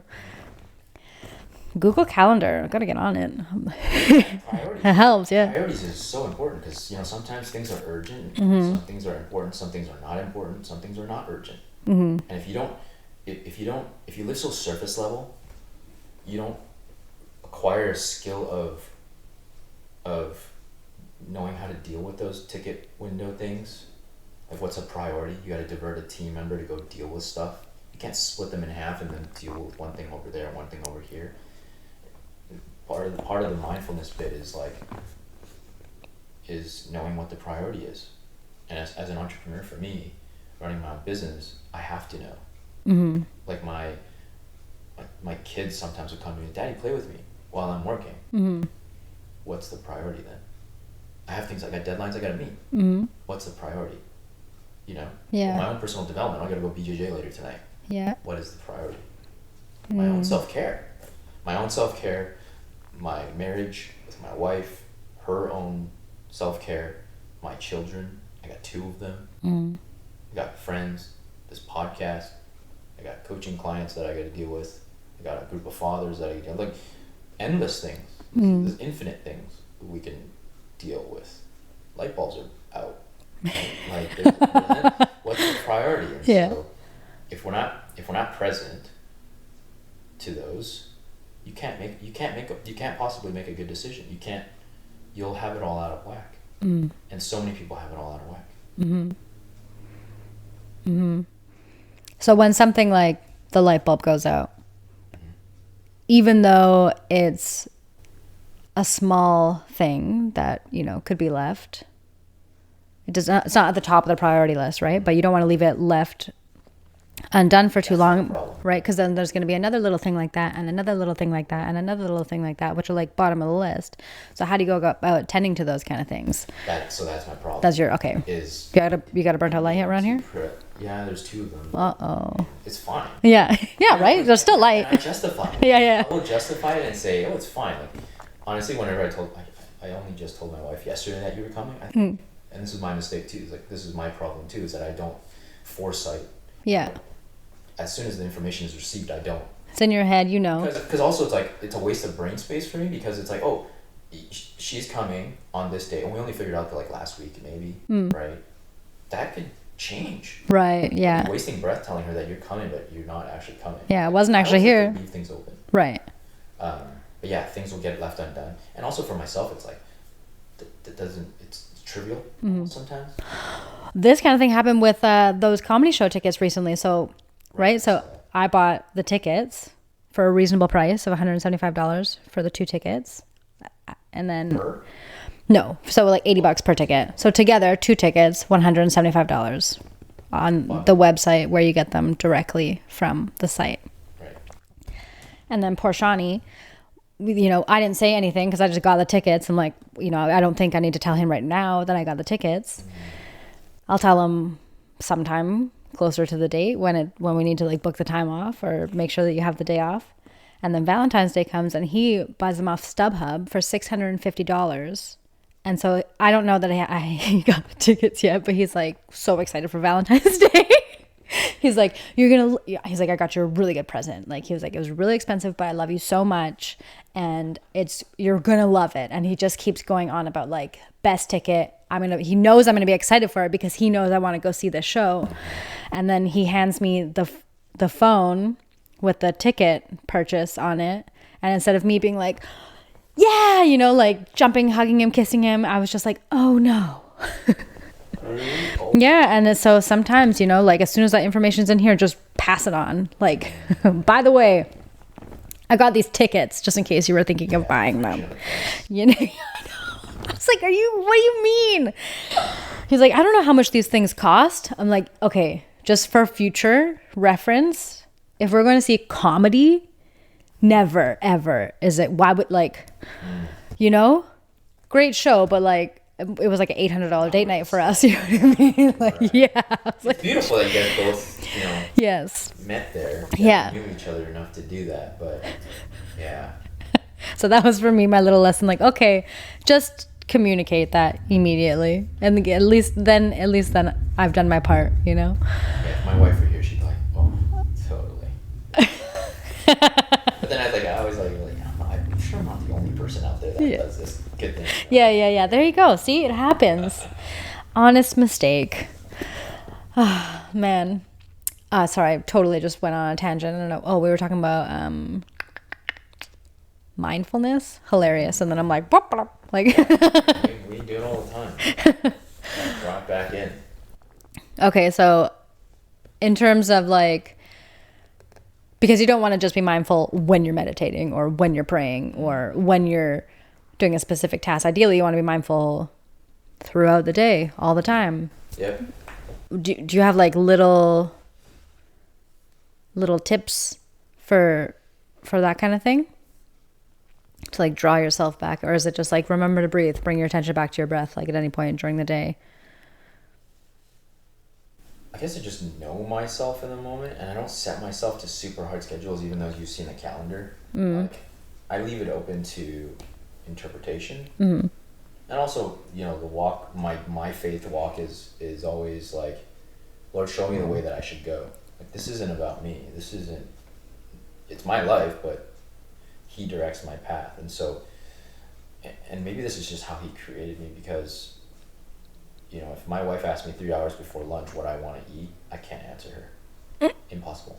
No way, I know how. No, because like I want to feel in the moment what I feel like eating. Okay. I answer you now, and then this happened for my wife whenever she was pregnant. She'd be like, "Oh, I want to eat this," and then I'd go down go down out of our apartment on my bicycle, ride to the market, and buy the stuff that we need to make that thing. Yeah. Go home and, you know, make it, put it all together for her. This is when she was pregnant. Make it all. So it's like a whole process for me to like do all that, make it all, and then she doesn't feel like eating it afterwards.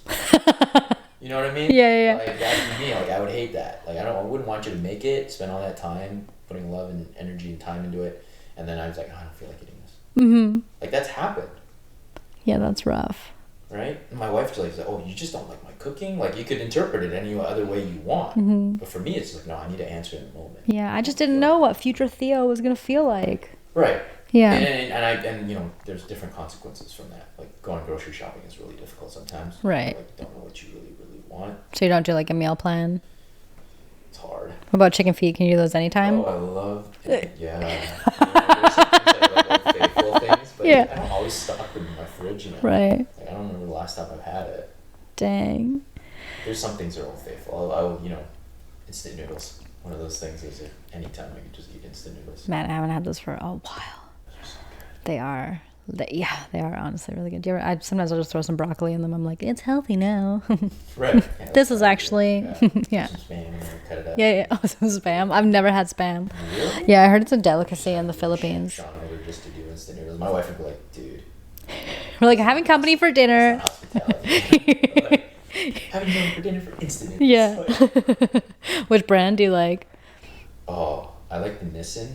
I think they're called Nissin brands. They're like this like little instant noodle doll thing. Well, you have to have us over and show us the good stuff. Good. I love undercooking them. Okay.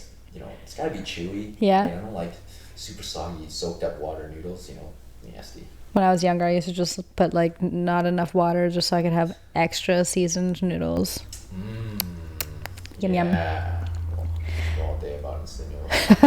It's so good. Yeah. There's certain brands that are better than others. And once I show you. Okay. Perfect. I'm excited to know. Yeah. And also good for camping. Like we go camping with it. Super easy to do. Boil the water, throw the noodle in there, close the cap, let it sit for 2 minutes. Boom, done. Dude, I want to go camping. Easy I haven't gone cleanup camping. too, because you just nothing, right? Yeah. Throw in whatever else you want in it. Crack an egg in there, let it cook. The egg. Spam, ham, Get that whatever. protein. Yeah. Yeah, now vegetables. balanced meal. Yeah. I remember actually when I was saving to go for a trip, Googling like how long can you live on instant noodles, and it's pretty long because there was a whole bunch of like threads about it because a lot of college students looked up the same thing. But how long before what? You get cancer? Before like your body just fails you, you know. They're like, well, I did it for 4 years and I survived, and I'm like, perfect, let's do it. And like, yeah, so it's like, who can definitively say conclusively that 4 years is the maximum? Well, and yeah, some people probably just ate them until they. Oh yeah, okay. Gluten stuff right now, like people have different. What you put in, like, do you put spam every single time? Because that'll contribute to your cancer probably. True that. Do you put vegetables in there? Where are you getting the vegetables? Are they organic? Like, you know, if there's GMO. Like, I think the main issue was just it was just a lot of salt. If it was like all you ate. Salt person. Yeah, huge salt person. Me too. I think it's okay. Soy sauce. One time I was like cooking for David. My wife like loves rubbing it in my face. It's like made this fried rice a little bit too salty. My son goes to get soy sauce. I felt it was salty. So Yeah. for him to do it, I was like, whoa. I was like, you need to lay off. And my wife just looks at me, she's like, see, where does he get it from? You know, it's one of those Yeah. conversations. I admitted it, whatever. Take it all the time from her anyways. That's funny.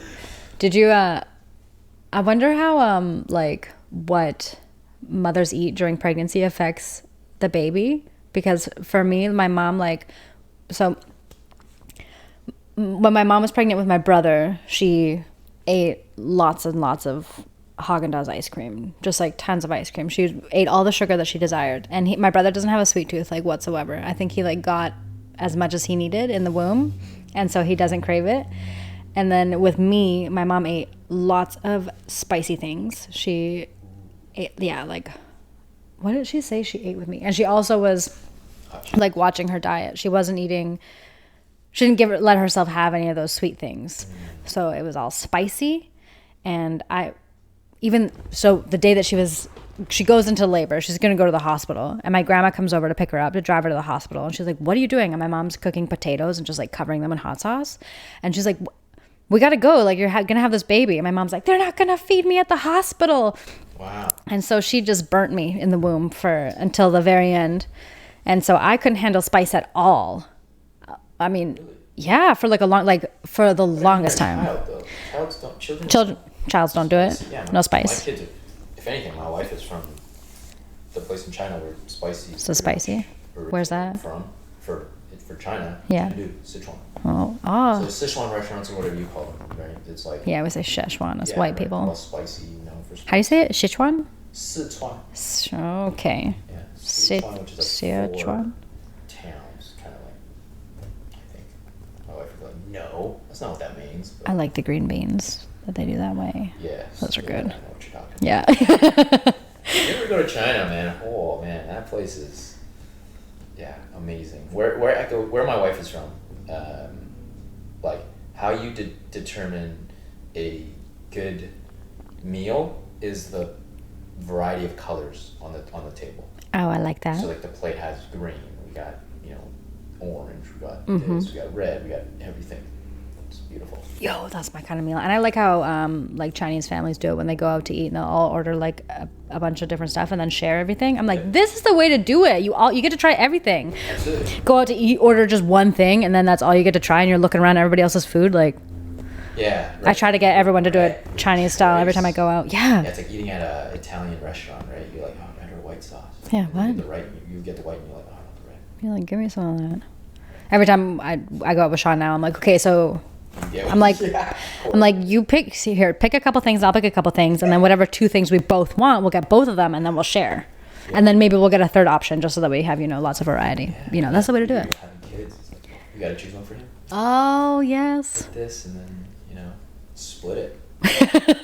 Yeah. That's the way. That's why potluck is so amazing. Yeah. It's like, you cook what you think is going to be amazing. I'll cook what I think is going to be amazing, and we all get to share amazing stuff. I do love that.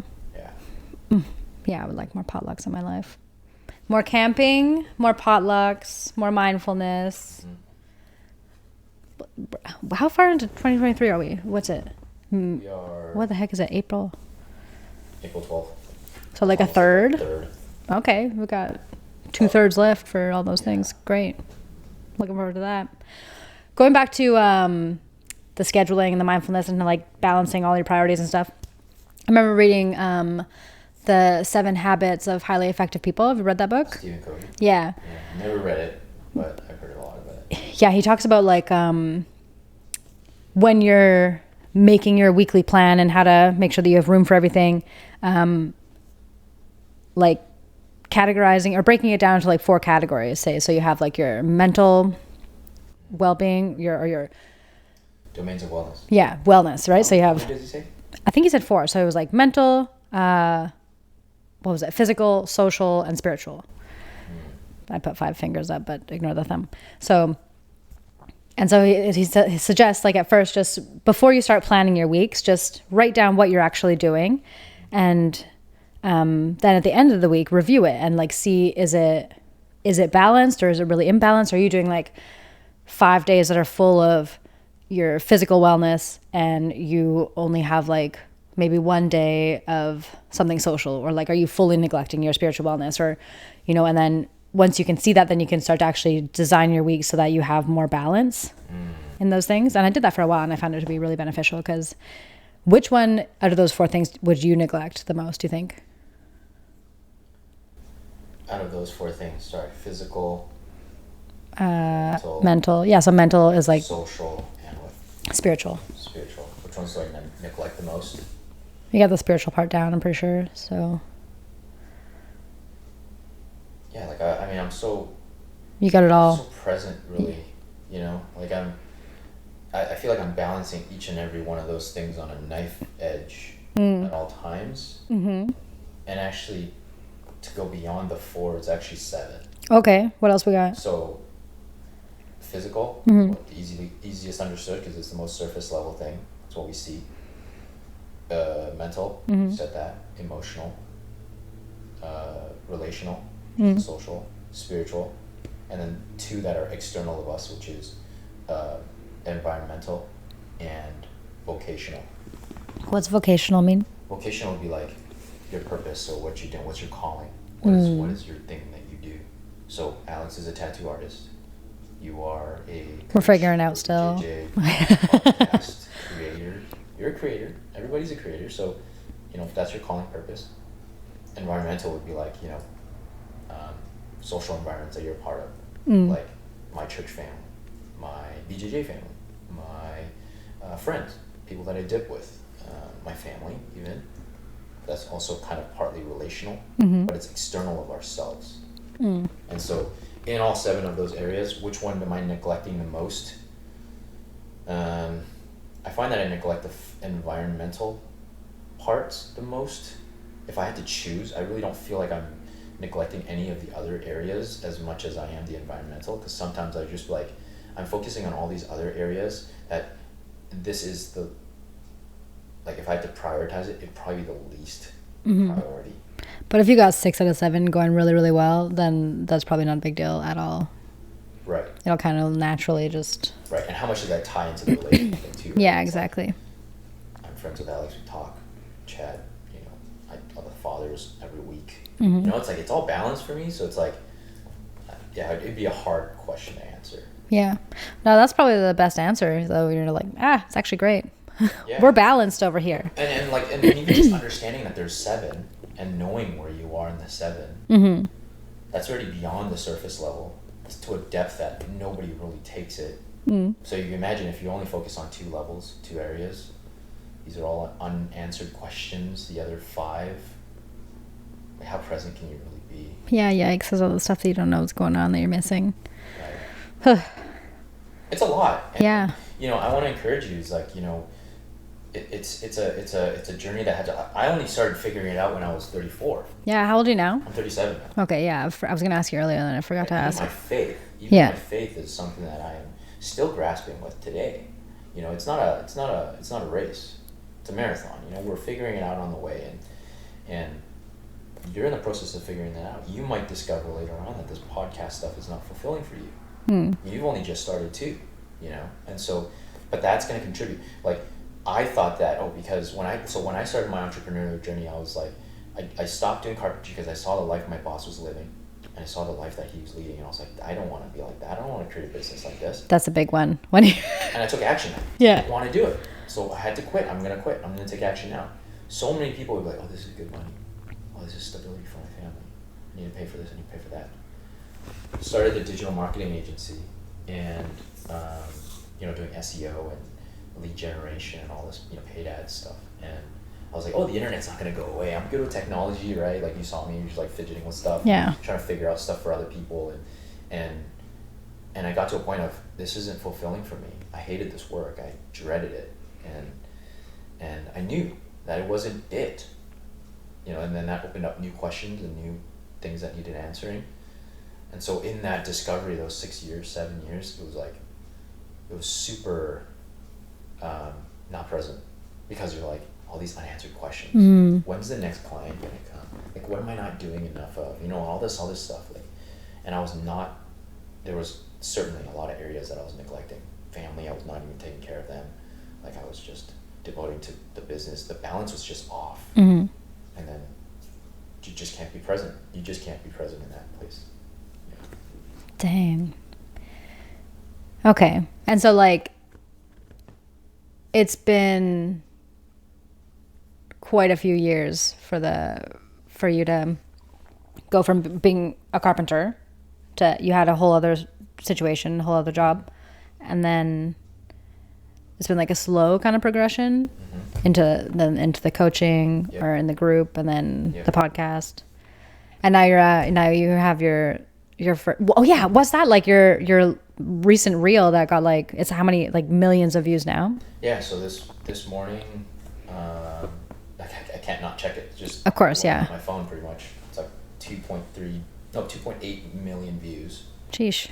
And hundreds of thousands of shares. People are sharing with other people, their spouses, their friends, and whatever. That's wild. Yeah, crazy. Like I don't even. And I like Donovan Bailey. Do you know Donovan Bailey? I don't know who that is. Famous. He's like a 5-time world champion sprinter. Okay. 100 meters. So, Usain Bolt, you know who that is. I know the name, but I don't actually. Fast runner guy. Anyways, he was an amazing Olympian. He liked it.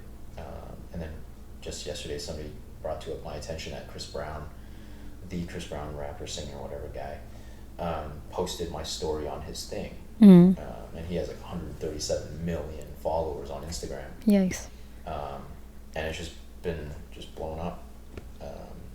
And that was only my second time editing reels on Premiere Pro. Premiere Pro. And the subject of it was like so heavy, and it was so applicable to fathers. Yeah. That share that so that for people who don't know. Yeah, everybody resonates with that. Like it's like and not just like if they have their own kids, but also resonate with their own upbringing growing up. So many of them are like, oh yeah, I was a victim of this. I was a victim of this predator. Of like the grooming. Right, of the grooming. Yikes. And it was perfect for me because. Do you get like a lot of messages? Yeah. Yeah. Messages, people like telling me about their situation. Like, what do I do? My daughter doesn't have a father. Like, yeah. What do I do about this situation? Whoa. And it wasn't like I was doing other things and then posted these reels. Like I did like a year or so of reel uploading of this stuff of like personal development stuff, like fathers, why you need to prioritize yourself, etc., etc. And so I guess that added to the validity of the reel and the account, and people resonated with it, sharing it. So it's a new direction. I'm impassioned by the editing and stuff. I love doing that process of figuring out how to edit it and make the story, and you only got a minute and a half to do it, put it all together, and the discussions too, like people commenting, responding to them and like giving them what I think I view what my opinions are on these things. Like I went from, I think it was like 320 something followers to now like almost 4.5K followers on Instagram in the span of 2 Thursdays ago. Damn. So that's so wild. Yeah. How is that translated for your actual podcast? Ton of listeners. So listeners have gone up. With that specific reel that I released, I had at the end a picture of directing them towards the podcast. Like, hey, I have the another interview on there with the guy. One guy with one interview with him, and then another interview with 2 other predators. And I didn't do the interviews myself, right? These are just content pieces that I found and interviews that I found, and I went to speak about it. So there was like 100. I usually don't get more than like 20 listens per episode. That particular episode right now, it's like 120 listens to that one. That's huge. That is huge. Yeah. And then also there's a trickle down effect. Because then people go and check all your other things, yeah. Other stuff, and also my most recent podcast episodes, 40, 50 listens. So there's people that followed the thing, and then they want more of it, subscribe, and then they follow and whatnot. And so, cool. I'm not going to continue to talk about the child sex predator stuff. I've been talking about school shooters now. I'm on this series of doing, just like looking at the far extreme of what lack of intentional parenting can do to a child's life. I like to see life and parenting as a game of risk. We're all either mitigating or exacerbating risk. And so and I'll admit, not every child that has stuff like that happen to them end up this way, but there's always a chance. Yeah. If you look at the serial killers out there, even Jeffrey Dahmer and Ted Bundy and all these sick, twisted John Wayne Gacy and stuff, if you look at their history and the way they were brought up, and I didn't tell you their names, you would be like, that's just an ordinary, it's so sad to say that it's almost ordinary, and that they would end up that way. You're almost like, no wonder. It's just a brokenness, or father wasn't there, or did something. Like, Jeffrey Dahmer is a great example. His story his father was really busy, not very present. Mom was ill, bedridden. So like not even abusive, just not present. Not even abusive. Yo. Just present, not very present. And also, disunity in the family was always a prevalent thing in those stories. Jeffrey Dahmer didn't have the father there, and so life as a man, you're kind of left for yourself to figure out. He has a memory with his father where they went to go deal with a dead carcass animal underneath their house, and his dad was a chemist, so dealing with science and stuff, fascinated with that stuff, and that experience was something that Jeffrey Dahmer didn't know how to make sense of, I think, in his development, to the point where they had a fried chicken dinner one time, and he asked his dad, what would happen if we put these chicken bones into bleach? So he's asking his dad, who's a chemist, who doesn't spend a lot of time with him, doesn't help him with his fascinations and tell him, we don't do this to human beings or whatever. Developed into that, right? Yeah. Doing stuff like that. And because he had no control over his life, and I'm not a criminal psychologist or anything, but like you can make the assumption that this could end up this way. Is that right. If I don't have control over my world, I'm gonna try to grasp for it whatever I can. And so in his descriptions of why he did this to people, why he did that to people, is that didn't want to lose them, wanted to keep a part of them with me. And he says that, so he's like, that's why he get decapitated heads. He also said why he wanted to eat people, was to keep a part of them with me, right? Wanted to control and hold on to everything, because he had no control over his life. Parents were disunity, like there's divorce, talk about divorce. Mom tried to commit suicide. Like there's just so many things about his life that was like nobody taught him those things, even just like the puberty and sexual stuff, right? How to navigate those topics. Without a man, you open the door to everything else. Pornography, there's no limit to what you can discover at that point. There's no threshold. Everything is normal to you, and so it's not perverted to do this and that, sexualizing all this stuff. Yeah, because you weren't taught. Nobody's there to set the boundaries, set the foundation, the conscience. No wonder you're a psychopath. Yeah, and in a house where you don't have like parents who show each other, or you, I guess, like love and open communication, like you never learn that kind of thing. It creates a hole in us. Yeah. Because what is the thing we say about women in the adult industry? That they don't have dads, or they don't have daddy issues. Right? Yeah. Instantly. Yeah. Why is that the first thing we say? Because if I don't show my daughter a father's attention, a male attention, then she's going to seek it somewhere else. We already have that on social media. Yeah. Right? Posting pictures of ourselves and endless men giving us, validation, giving us compliments, right? It's like without that, we'll fill that with something else. We'll want that, we'll desire that from something else. Obviously there's going to be places where the father was not present because he died, or some unfortunate circumstance, but that still shows that there's this need that we try to fill with something that is not right, and we'll try to get it from everywhere. We'll try to control it. We'll try to get it And that's when we get ourselves in trouble. Yeah. Yeah, because when you try to, I don't know, or even just like what was it that you just said about Jeffrey Dahmer, about like his question when he said that he asked what would happen if we put these bones in bleach.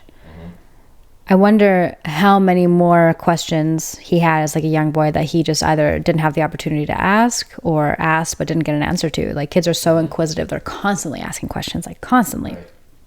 And if you don't have someone there to give you an answer, or if they just shrug you off each time, then what? Then you end up either, I mean, nowadays you go to the internet, I guess, and like Right. look up whatever it is that you're looking for. And who knows where you end up, right? Yeah. Like you could end up being like a super genius because you found all the right, you worded things well. Right. And there's other people that have that. Yeah. That have done that. Oh, I've had that experience with my dad, but I never turned into this psychopath, right? Yeah, very possible. Yeah. And the dad was also like, oh, once he asked that question about the fascination, he's like, oh, I need to facilitate this fascination with chemistry. That's what he said. Yeah. Like, facilitate this fascination. But he wasn't present enough for him to do that. Jeffrey Dahmer was known to go around on his bicycle picking up roadkill. Right. And figuring it out for himself. Damn. Okay? So like, who knows what he's doing with these things, right? Yeah.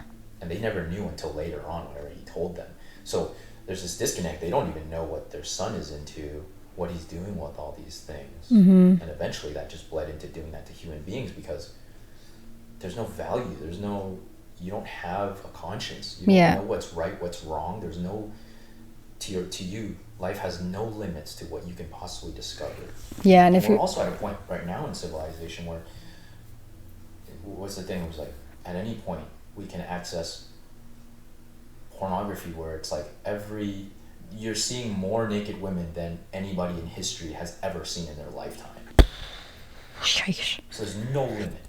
And actually, in talking about serial killers, Ted Bundy talks about his pornography addiction. He didn't have any thresholds. He broke through perversion and then just needing more, just like drugs, more and more dangerous, more sinister stuff, and then to the point of death. Death is the epitome, breakthrough death, and then suddenly nothing is of value, nothing is sacred, nothing is just, you would end up there.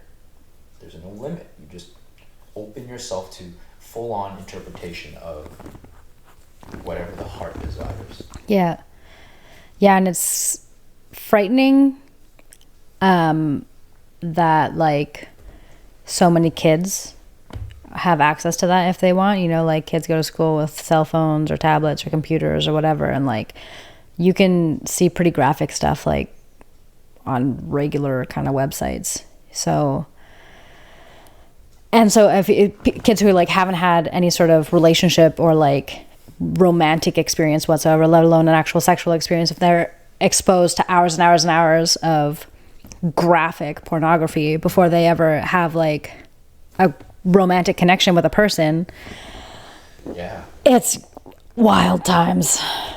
I don't know really what to do about it other than like you, as a parent, as like a older family member, like just have those kind of conversations, like with like, how do you do that with young people, and at what age do you start? Like, was there? That's why for me it all stems with fathers, right? Yeah. It's like, what's the foundational piece? Fatherhood isn't just like a title.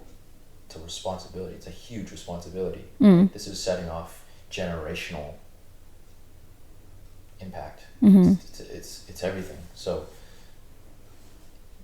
I mean, you play that out. Without a father, you don't show a son how life as a man is done. You don't show a daughter what to look for in a man one day.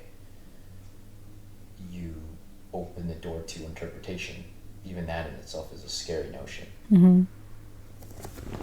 I feel like it starts with fathers, starts with parents, starts with breaking that generational trauma, damage that's been done to you, and being intentional. Intentionality and presence is so important. That's super key. And one thing that even I struggle with like my like younger siblings is because you have this desire that you want to protect them and you want them to have like, you want them to be safe and to make good choices. Sometimes they might come to you with a subject or let's see, for example, like if they want to talk to you about something that makes you uncomfortable, you have to like not react, you know? And because otherwise they're not going to feel safe talking to you. Or even something trivial. Yeah, or like something. Yeah, sometimes they might say something and like you want to be able to like, oh, okay, I know exactly what you need to do here and give them that advice, but what they want is to be heard. Right. What they want is just to express something, not to have you jump down their throat with like your solution immediately. Right. And that's something that like I hope that I can do as a parent. I don't know, do you find that you either struggle with that or like are you pretty good at just, have you ever had an experience yet like with your kids where I don't know, they're pretty young still. I've like had a lot of those experiences, and actually it takes somebody critical like my wife who analyzes those things to this dimension that I can't even fathom. She'll be like, you realize that in saying that you can do this, it would lead to this. And well, good example, recently the Vancouver guy that got stabbed. Right, Starbucks. Yeah. Talking to my son and my daughter about the worries of this world, about the concerns about it, and in sharing it with my wife, you can tell, because when you look at my wife and when I'm talking, she's like, "Are you serious about this?" Right? Like, and for me, all I wanted to say was like, he could have chosen not to confront this person and just taken his daughter and walked away. Like we have we can have. There's different ways of resolving an issue like that. It doesn't require us to. Not that it's okay to not speak up sometimes, but if you see this guy's a banger, like a gangbanger, like don't even engage. And you got your daughter there, like who knows what this person's going through. And so my thing to my kids was just like, learn to just walk away. Like don't, and in me saying that, and the reason why my wife would give me that face is because like there's been times where I road rage too, where it's like get my family into danger. Yeah. Right. And then at that point it's like I had that happen once. I like veered into this guy's lane, and the guy like had to move out of the way so he didn't hit my car. Oh. And he followed us to like the drive-through McDonald's, got out of his car, so smacking my window. That's like, scary. Visibly upset, wanting me to get out and fight him. And I didn't. I just ignored him. And my wife's like, if you're gonna commit to doing this, like you better be able to go all the way with it. Like don't just like half-ass and do it like that. Obviously a coward move on my end. Didn't know BJJ yet. But yeah, just like who knows? Even just understanding life is a risk. I could do it all right, and it still wouldn't help. But still, I'd want to mitigate that risk, and so I do find myself filtering my words and making sure that I think further before I just go to speak about something. There's really no perfect parent, obviously. Because they're all just humans, go figure. Exactly. Yeah. Right? And they need to see the imperfection too. That's also a lesson in itself. And so I do my best to, me and my wife will talk about it. Hey, you shouldn't have said it this way. Why did you say it this way? Get a fight over it, whatever. It's just part of the struggle. Yeah. But it's not scripted. Like you're doing it in real time, responding to the real little people with their real questions and situations. Like, this is how I'm going to respond. And this is, in the moment, I felt this was right. You can always see hindsight and say that you shouldn't have said it this way. Yeah. It's good that you guys talk about it after instead of, what would be the word? In the moment.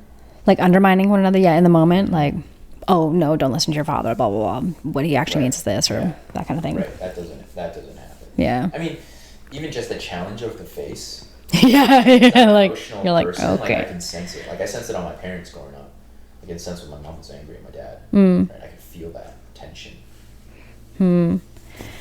Yeah, I got like big respect for what you're doing with the father thing, because for a big thing for like me with my dad was I know that my dad like loves his kids very, very much, but I know that I don't know if it was he wasn't given the opportunity or he never had the tools or whatever, but like hasn't been able to work through his stuff.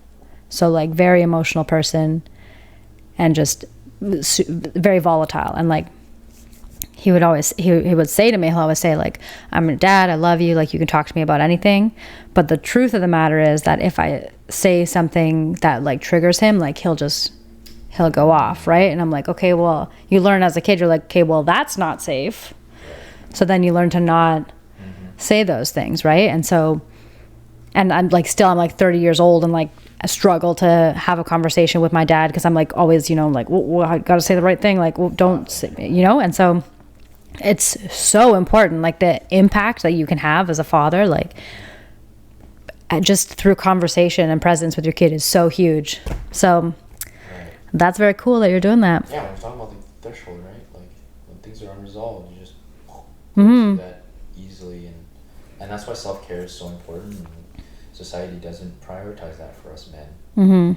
Not just fathers. We're just taught to suck it up. Yeah, just men in general. Right? You're a pussy if you don't deal with it by yourself. Like don't cry about it. Don't talk about it. Stay hard. Right. Like I reconciled that stuff with my own dad. It was just like, his upbringing wasn't that great. He didn't have present parents. I'm lucky to even have a dad that hugs me, kisses me, and accepts me, the way that I am. Like there's a lot of things to be grateful for, given that. And so even in understanding and being graceful in their past helps me to understand how difficult the journey is. And so for yourself, dad might be this way, but dad wasn't this way born. He wasn't born this way. That's right, yeah. Somebody else caused it, You wish you had, a more present father, and, he probably wished he had a more present father. It's all similar. Yeah. And that's, yeah. And any person has the opportunity to like be that person who breaks the cycle when you can recognize those things.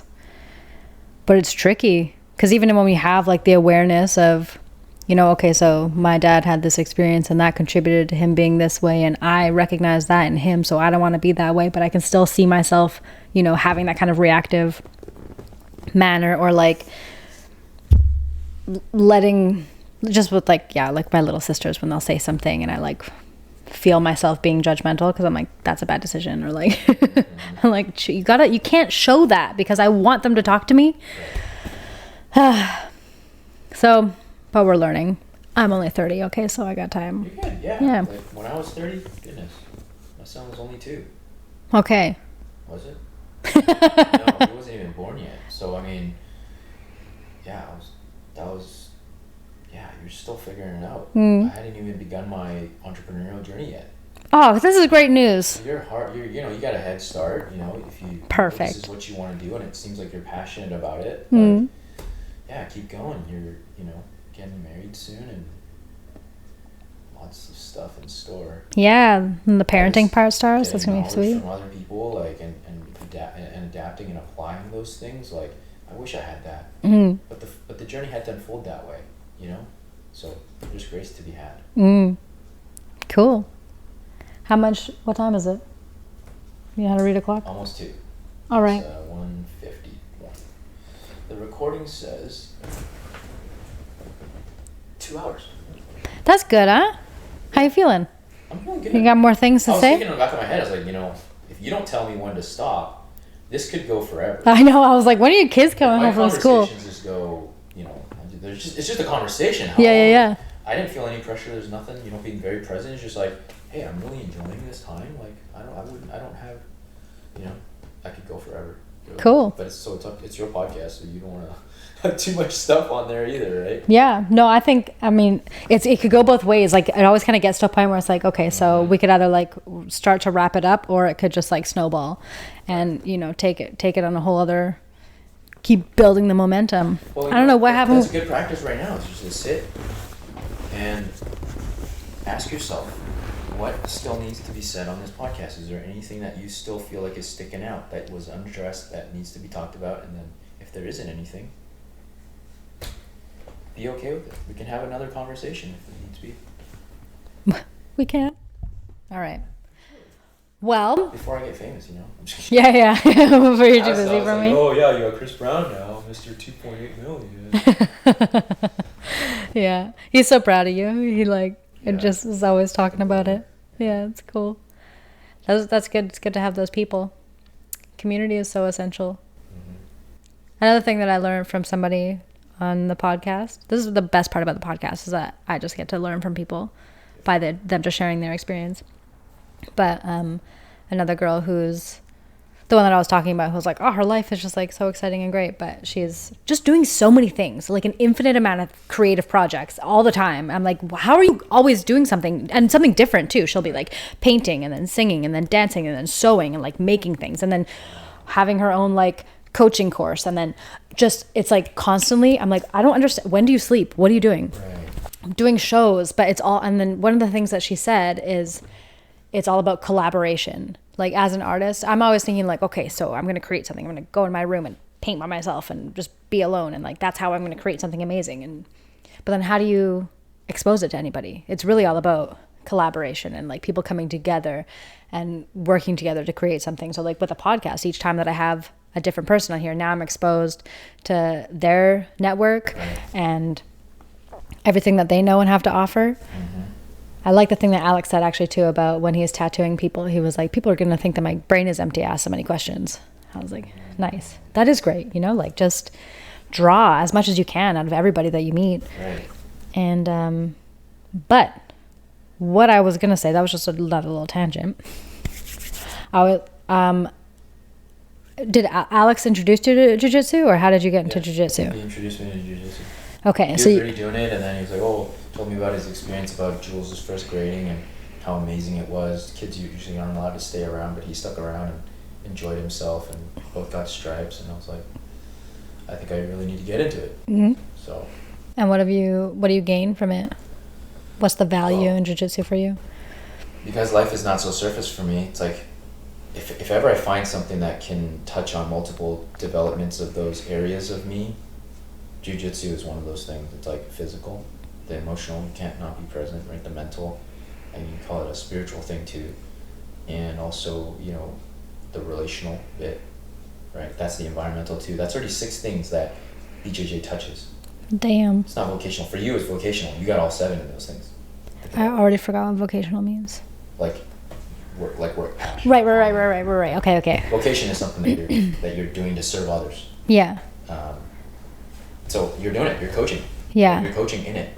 It's all 7 of those things for you. If you think about it, it touches all of it. No wonder it's so appealing and it's so amazing for you. You enjoy it. You get so much out of it. It's a challenge. It's not boring. You can do it endlessly, right? So it's like ikigai almost, right? Mm-hmm. Love. What does the world need? What can you be paid for? And what are you good at?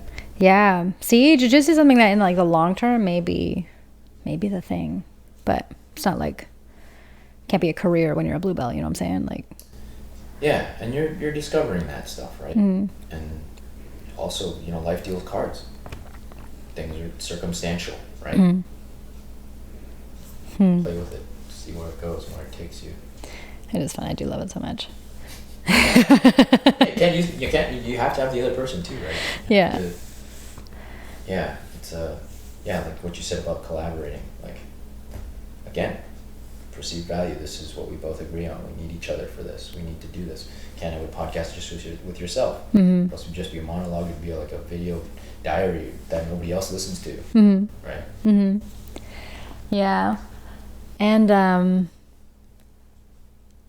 with jiu-jitsu, do you ever have like, I don't know, these like almost epiphany kind of moments when you're doing something in jiu-jitsu? Like, for example, scissor sweep, right? You know scissor sweep? You ever like, or even just breaking someone's posture. You're just like pulling and pulling and pulling and trying to tug them down. You just can't. It's so hard. You're like, oh, like I'm using so much energy. I don't understand. This is not. Right. Or maybe even do like turn onto your side and get your legs in the position where you're going to do the scissor sweep, and you're still trying to pull them down and kick your legs. They're not going anywhere. And then you realize that you need to actually scoot over to the side and make room for them to fall. And you're like, holy shit, I just need to get out of my own way. And like, I'm exerting all this effort and force and energy, but I'm in the way. So I can't make any progress. I'm not able to make this, I'm not able to go anywhere. And something like that is huge for me. And then I tie that in and realize like jiu-jitsu really does teach you, jiu-jitsu really is all about the path of least resistance. That's the whole thing. Is it's not about like working harder or getting stronger or, right, you know, hustling harder, putting more energy into it. It's really about putting less energy into it. It's about finding a way to actually like become aware of that subtle feeling, to like you could relate this to like following God's guidance in a way. Like you quiet down and you can actually get out of your own way. Get out of your own way, yeah, and like listen to that like subtle pull that guides you along your path. You know, which way should I go? And you can relax. The more that you actually relax your body, a lot of the time is when you can feel when you're going to be given an opportunity to do something. The more tense you are, the less you're going to know what's going on. Right. You just can't even, you're not sensitive when you're all tense. You know, you're not sensitive when your mind's all boggled with all these thoughts. About what the move is, because you're like, oh, I can't do this with him. I can't do this to him. Yeah. You want to think of moves. And then you realize you're not breathing, and you're like, oh my goodness, no wonder, yeah, right? And it just gets worse. Yeah. Right? No, totally. And I think your question is just like, do you have those epiphanies? I do. Yeah. Absolutely. Not just about BJJ, about life too. Yeah. Right? And getting in your own way. It's super easy to do that. Like how much of this is my own, you know, me tripping myself up. You know. Mm-hmm. It's, yeah, because when you watch the reels, you're like, oh, it's so easy. Mm-hmm. Like, just do it. Right? Yeah. What to do it, you're like, oh. And you always blame the other person, or you don't realize that you're the person getting in the way of your own move. Mm-hmm. Yeah, BJJ is one of those things that's so applicable to life in a variety of ways that, yeah, once you get it, when you start to understand, you're like, wow. And then it helps you make sense of life too. Mm-hmm. You know? Totally. Just that analogy in itself, it's like, I'm in my own way sometimes. Mm-hmm.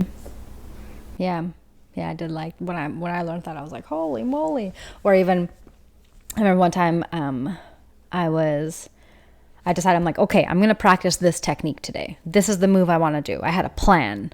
I'm like, okay, we're going to execute the plan. But the plan starts from a certain position. And then when you slap hands, lo and behold, I didn't find myself in that position. Yeah. But I'm trying to force the plan, and I'm getting all angry that I'm not able to do the plan that I wanted to do, but the environment was wrong. You know, I was the cheetah in the swamp again. Right. And I'm like, okay, well, I'm going to try to be a cheetah, but I'm surrounded by alligators and it's a swamp. I can't run here. Right. So in that situation, I was like, okay, so sometimes you just need to let go of the plan altogether. And I just need to like give myself the space to feel for a new plan, or let the person, maybe let the plan happen to me and I can respond to whatever situation is coming at me in that moment. You know, letting go of like the need to control the situation, because sometimes an opportunity will actually come your way that you couldn't predict. And maybe you can turn that opportunity into a little reversal and actually end up to execute your plan after that. Yeah, and that's right? presence, right? That goes full circle to presence. It's like, well, you're thinking about that move. The plan in itself causes you to not be present. Mm-hmm. You miss all these other moves that could have been easier to do. Yeah, that applies so much to life too, right? Mm-hmm. I couldn't have gotten the 2.8 million views had I not put in that year of work to do it, to get it. Would I be ready for that? Can we get lucky? Yeah. And in understanding money too, it's like, if you don't have a foundation for understanding what to do with immense amounts of wealth, or you think you're just going to figure it out once you get the lottery, it's never happened. I do like that one a lot, is that like you're only going to receive as much as you're ready to receive. Mm-hmm. And I heard the analogy once, like, you wouldn't want to lose 40 pounds all at once. Like, it would hurt, you know? Yeah, it was right. The UFC fighters that do that. Yeah. That what it feels like, yeah. Yeah, and if you go from whatever standard of living you have to having $5 billion and all the attention in the world, like, good luck handling that if you've never gained any tools to be able to do that. I guess you see that with like people who become superstar athletes and have not learned anything about finances or like anything like that. Athletes who, pull out a gun on social media and then they get, canceled. Yikes. Or still shooting up friends whenever they're an athlete already, like they don't grow. Yeah. They haven't moved. It's almost like you're bringing fiber internet to, you know, an African small city. Yeah. They don't have the infrastructure, so you can't just bring that thing there. It doesn't make sense. They don't have the computers to fully utilize the fiber internet. Yeah. Right. So we have to have this, and even for yourself, is that as an entrepreneur, is that understanding that the struggle right now that you're in, the resistance that you're feeling, and the growth that you're currently having, it's not for nothing. There's a reason it has to happen that way, because you're building the infrastructure to accept fiber internet. So I don't know why I'm using fiber internet as an example. But I know so much about fiber internet. I'm sure. No, I know. that's why. I just love analogies. Analogies are like, you know, I feel like somebody who's, you know, philosophical would use a lot of analogies and speak, and that's something I can't get away from. It's always been in my head, and there's talk about animal analogies and everything. And yeah, there's no way to better understand that. The whole struggle of even the BJJ stuff is like, if you don't know how to get past somebody's guard, what's the point in understanding how to do a armbar? For real, yeah. Right? Yeah. Like you have your plan, right? But like you have methodical ways of, you got into half guard. Oh, now you gotta get a side control, and then getting onto the mount. Like, we're already 4 or 5 steps ahead. Like, you can't even get there. Yeah. You can't even take down the person.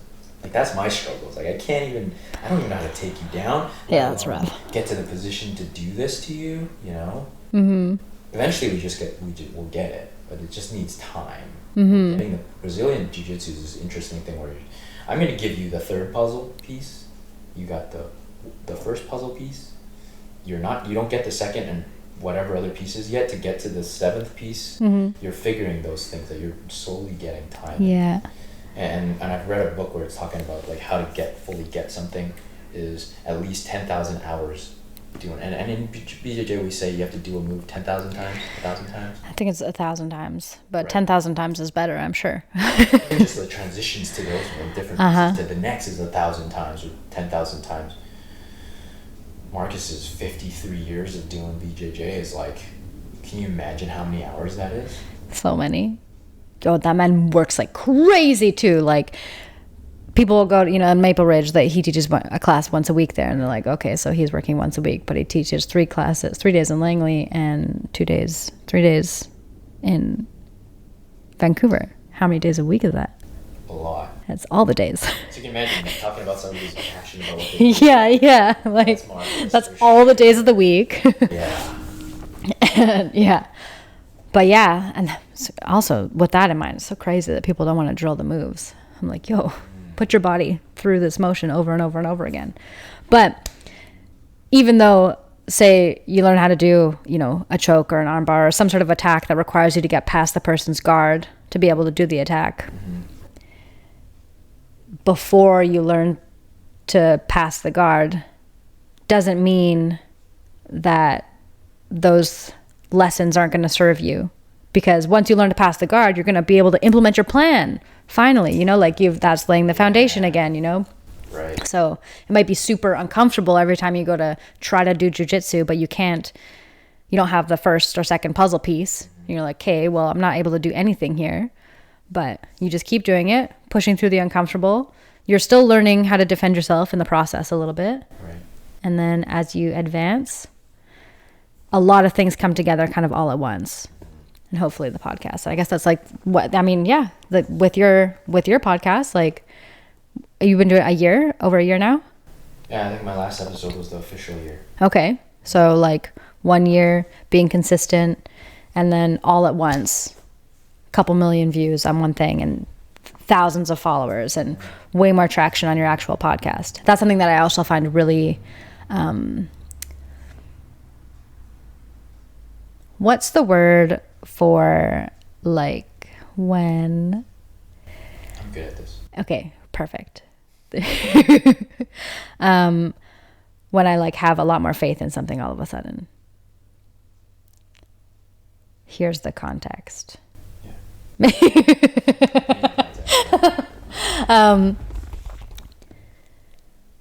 Assurance.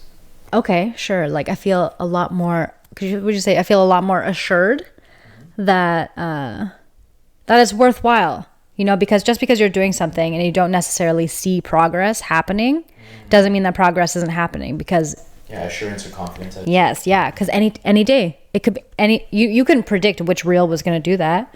You didn't know which post was going to be the post that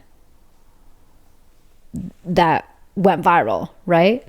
You just keep posting, and then eventually when one does, there's no turning back, there's no going back from there. Right. And new skills. Actually new skills, because the other previous, like, you know, so it was 2 reels that I edited on Adobe. The rest of it was all just on my phone, easily, just, you know, recording, captioning easily, you know, all that stuff. It took new skills to finally get to that. Nice. No, that's good. Yeah. So, and you just keep moving forward. Yeah, and for you, just like, you know, enjoy the journey. Really enjoy the journey, because, like I said, life is it's not a race, it's a marathon. And if you think that you're gonna enjoy that success, that skill or that move you want to pull off in BJJ later on, and enjoy it whenever you get there, if you don't figure out the pieces to get there, you won't celebrate it once you get it. Right? Because you have a vision for your podcast, I'm sure. Yeah. I have a vision for my podcast and my community too. You know, I hope to have a retreat center one day for fathers to come and create memories with their kids. I have those dreams. If I don't celebrate the struggle now and the things that I'm going through now and the people that I'm meeting now, you're not going to celebrate later on. You're just going to move on to the next thing. You're going to visualize the next thing, and then you're not going to celebrate the journey. And that has been such a big key in understanding my entrepreneurial journey, is like, and that also helps you live in the moment, because you're not jumping the gun. You're just celebrating that, oh, wow, I got 5 listens on this podcast. That's a success to me. Yeah. When Spotify did the year in review, what they did was they take everybody's data and send it to you and tell you, hey, this was your most listened podcast. You know, this had the most likes and interactions with it. And I had like I think I only had like 900 through the year across all of my episodes, and I had like 56 episodes. And I wrote in my post, I was like, oh, I don't know if this is amazing or not, but to me, this is a success. Yeah. You know, because this is my own standard. This is me. This is my first year. And really appreciating that journey. Just knowing that, oh yeah, other people might have gotten 5,000 listens. I only got 900. Yeah, other people might have gotten 5,000 listens and not appreciated it also. Been like, but this person got 2 million. Yeah, never started. Yeah. Yes. There's yes. Also only do 2 episodes and that's it. Yeah. They don't continue on. Yeah. And so, are you a success to those people? Absolutely. Yeah. I did a podcast with a girl that I met in this thing called Voice Codes, which is kind of like what you do with the Zoom meetings for the fathers, right? It was basically like you get together, you have one person kind of host it, and then everyone just goes around and just like speaks from the heart, and it was like crazy powerful. But I had posed the question to her, like, what do you think? How do you define success? Like, what is success to you? And she was like, Latea, like, I think like you're successful. I was like, what?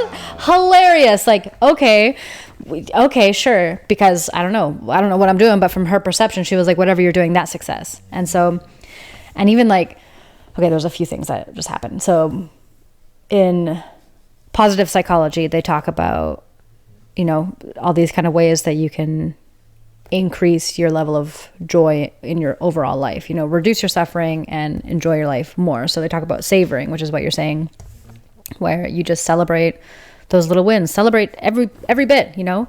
You got 5 listens on an episode. That's awesome. Let's celebrate. That's 5 humans who chose to click on listening to me talk for however long they chose to listen to me talk for.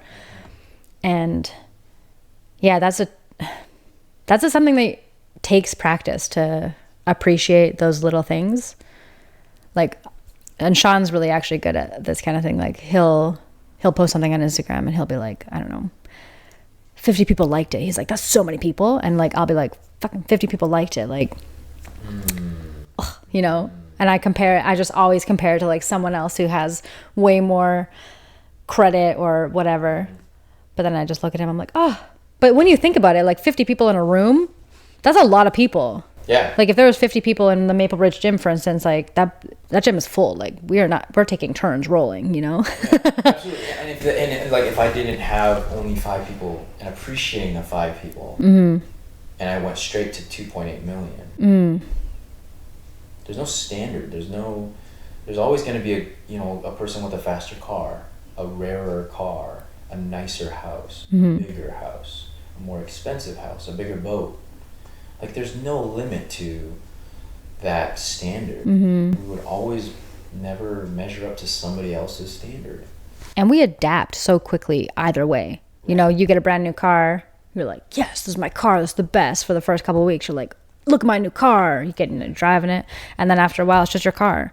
Right. Or like even they've, people who lose their legs or something, like in a tragic accident. Like at first, it's really traumatic. But after a while, they adapt. And it's really not that long in the grand scheme of things. Like you have legs for 20 years and then like a year after not having legs, you're like, okay, right, this is just me now. You can't change it. No. Yeah, it's done. You've adapted. You're like, okay, you might even prefer it. I don't know, but like, yeah, right, yeah. Or like, but something like that can be so impossible for us to understand because we're like, how could you, what do you mean you don't miss your legs? But you get used to it. And so that's something to keep in mind too. So like, I could, either way, we can, what was I going with that? I don't remember. But Latea, just be grateful, okay? Celebrate the little things. Celebrate the little things. Be where you are presently.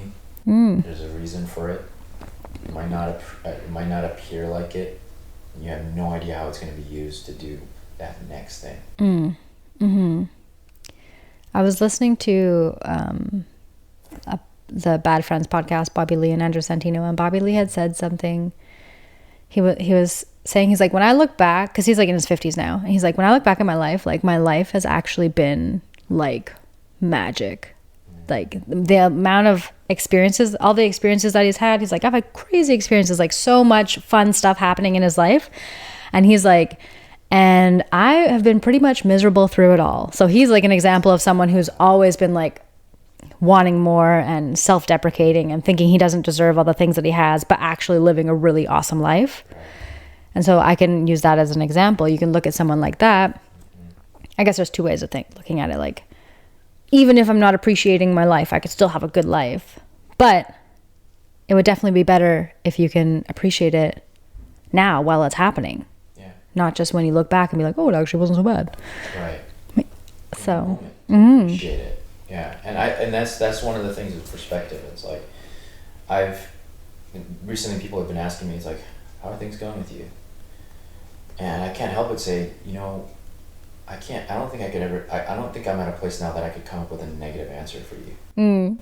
Because it's a matter of perspective, and I don't see negative as negative anymore. I don't see positive as positive anymore either. Like you don't know what, there's a thing that, this isn't a person I look up to, I just know that he shared this. Dan Bilzerian shared this thing on Joe Rogan's podcast about the Chinese farmer, where he's like, oh, your son fell off a horse and broke his leg. He's like, sorry. And then the farmer dad was like, oh, well, we don't know what this means. And then I forgot. Anyways, I gotta send that, because it's like, oh, your horses ran away, and then we went out to get more, and then they came back, or whatever. Like, and there's like different things. Like bad things happen, and then it can bring about something good. Good things happen, and it can bring about something bad. So our perspective, if we always, and also if we pay attention to the negative stuff, you're gonna find the negative stuff. Yeah, fully. Right? It's a self-fulfilling thing. It's like, and I'm not gonna recognize that. Oh, my wife made an amazing dish. I'm just stressing about that, the fact that my reel didn't do well. You know what I mean? Yeah. Perspective. It's all about perspective. And it's amazing how quickly and how powerful it is. Like something as little as going outside and going for a walk and literally looking up at the sky, or just like noticing a tree or a flower or anything. It can be something so simple. It's a practice, like where if you've kind of gotten to like a habit loop of noticing the negative things, or you're kind of like very busy in your head. Maybe there's something that's taking up a lot of your attention and it's got a lot of momentum going. And say you're worried about, I don't know, finances, because, you know, that's an easy one. Yeah. Right. Like if you're stressed about being able to make your car payment or whatever the heck it is, or pay your rent, or pay for something you, even if it's not like that bad, but something that you really want, but you can't quite afford it, and you're busy thinking about that. It's not a matter of like trying to shift your perspective on that subject necessarily, being like, it's okay, there's money coming. Like because you have a pretty steady belief about your finances and you've been paying close attention to it, and you know it's actually not looking that great, but you can go for a walk and you can turn your attention into something that you don't really feel very strongly about, you know, and like just smell the smell of grass. Like you look at this field notice the sky, like notice the way the wind feels on your skin, and just appreciate how it feels to be alive. And that can kind of take you out of that downward spiral of like, oh my God, my finances. And then you can build on that, you know? You notice one thing, and then you notice another thing, and then you notice you're feeling like a little bit better, and then you notice another thing, and then maybe you can start thinking about something else in your life that's going well, and maybe start thinking about a friend or like a funny moment that happened recently this week. And then as you spend some time focusing on some things that actually feel good in your world, then your perspective can kind of shift a little bit. And then maybe once you gather some momentum and feeling good, then you can look at your finances in a new way. Right, and get creative about it. Yeah. If you're all like this on the negative stuff, you zoom out and it's like, oh, well, actually, there's a lot of opportunities around me, right? Yeah. Then that wouldn't have happened if you were like this. Yeah, if you're looking at something that's so close, you just... Yeah. Totally. You know, take away from the gratitude of other things. Like, the financial thing is a huge thing as an entrepreneur. It's like, are you running a successful business if you're not in the green? If you're not profitable? Do you understand what I mean? Yeah. You're not making money. Yeah. You're not bringing money in, and it's not covering the red stuff. You're dipping into savings. It took me away from being present with my family. Right. Gratitude, the fact that they're living, God still provides for us, is that I still have something coming in. You lose sense of grip of reality. You lose, what's the point of life at that point, you know? You get so focused on the negatives. I'm never going to get out of this hole that I'm in. Yeah, circumstances are bad, and I know there's certain people who have really terrible situations. But then you forget, man, like you're breathing. That is huge. Yeah. You got kids. That's huge. Not everybody has the ability to have kids. There's so many, you have friends, and you're like, there's so many things to look at and be like, I'm grateful. Thank you for this. Yeah, money is one of those things. I used to go down rabbit holes with that. Go to the grocery store. Should I get this mayonnaise? Oh, it's expensive. Can't afford it. And then you go into the business again. Boom, instantly, oh, business isn't doing well. I need to bring in more money. I need to find a job. I need to do my resume. I gotta. But like, you know, and I got fathers in the group now that they're stay-at-home dads and feel this expectation that they should be out making money. Society says they have to. Yeah. Expectation for man to provide. Protector, provider. Right. Yeah. But they're fine. They're okay. Extra money doesn't do anything. If anything, it takes you away from being a present father. So then there's a trade-off. But so many of us don't even do that. We focus on the financial. I gotta get a job. Neglect the kid at home. Boom. Broken. Right? Priorities are mixed up. Not present anymore now, right? You can't. Taking more worries, bringing work home with you, and so just think about that. Exacerbated over everything that we do. The 7 categories of things that are domains of wellness, right? Suddenly just broken. Everything just starts to fall apart, and you get to the place where somebody's sending me a message like, "Hey, what do I do in this situation?" I don't have solutions for you, man. Right. Yeah. I have no idea. Like, ask someone else. Right? Don't look at your finances. Yeah, right? Don't look at it so closely. Right? Yeah. Go find a job. Do whatever. Yeah. Dang. Yeah, I like what I just did because I want to spend more time on my podcast and like painting and just doing things that are creative to potentially make an income. So instead of just like full stop quitting my job, I went down to 2 days a week. So now I'm going to work part-time so that I still have like, you know, so I don't have that, oh my God, what am I going to do for money? Like I still have like a little bit coming in, but way more time to put into these kind of things. And so I'm hoping that that'll be fine. Because I know that like, even if I wasn't the one who's stressed about the money, I know that it'll affect Sean and my mom as well. Will be like, oh, especially like everybody down. Yeah. Right. I'm like, they're going to be focused on my finances. Like, we'll make a little bit of money. Don't worry. It's going to be okay. And if this fails, you can always go get another job. Yeah. You got a fallback. You got wings that can fly. You're not relying on the branch. Yeah. I don't know why people like It's so terminal. get convinced that there's like, there's like no other options. It's going to end if this doesn't succeed. Yeah. Although there's the recession coming, but like, then everyone's going to go on the internet. It's going to be fine. This is the place to be, maybe. Yeah, recession. I don't believe in that. No? I don't think so. I don't know anything. I mean, I don't know enough to make that baseless assumption. Yeah. But just to me, it's just like, we'll figure it out. Good. New time to learn and grow. Right? Figure it out. We'll figure it out. We'll do it together. That's the mindset. We'll figure it out. Yeah. That's always, I like, we always have. Like, when have you not? You know, 37 years, you always figured it out. Right. That's like Jeremy. We figured that out. Yeah. Like, what are we figuring out now? Like, what is it? Right? What is it we're figuring out now? Gender. Transgender stuff. Yeah. Active shooters. Like, political corruption. We're figuring that out. We're going to figure it out. COVID. Great example. Yeah. Right? We're all backtracking now. Everybody's trying to take back those things. Like, we're figuring it out. We're going to figure it out. Yeah. Sometimes things get worse before they get better, but the nature of life is that it's like constantly moving forward. It never stops, you know? It's going to... That's right. As soon as that happens, I feel like movies should just end. Yeah. You know, like, when they say the movie title in the movie quotes, right?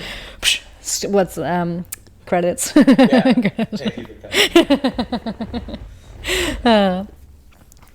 All right. Okay. Well, I do need to pee, honestly, so we can wrap it up. Me too. Yeah. But before we do, I need to pee my pants? No, you didn't wear your diaper. Okay. I was listening to a Joe Rogan episode the other day, and the guy that he was interviewing, I guess like he had colon cancer or something, and then whatever. So now he wears a diaper. I don't know why that would make sense for like pee and stuff. But anyways, I don't know about that. But he was just telling the story about like he was at Burning Man and they were all like lying around and people kept, you know, having to get up and go pee and stuff. And he was just there and someone was like, you don't need to pee. This is crazy. He's like, I've been peeing the whole time because he's got his diaper on. Freedom. Yeah, but since you trained jiu-jitsu with me, I would like you to describe in as few words as possible what it feels like to roll Latea.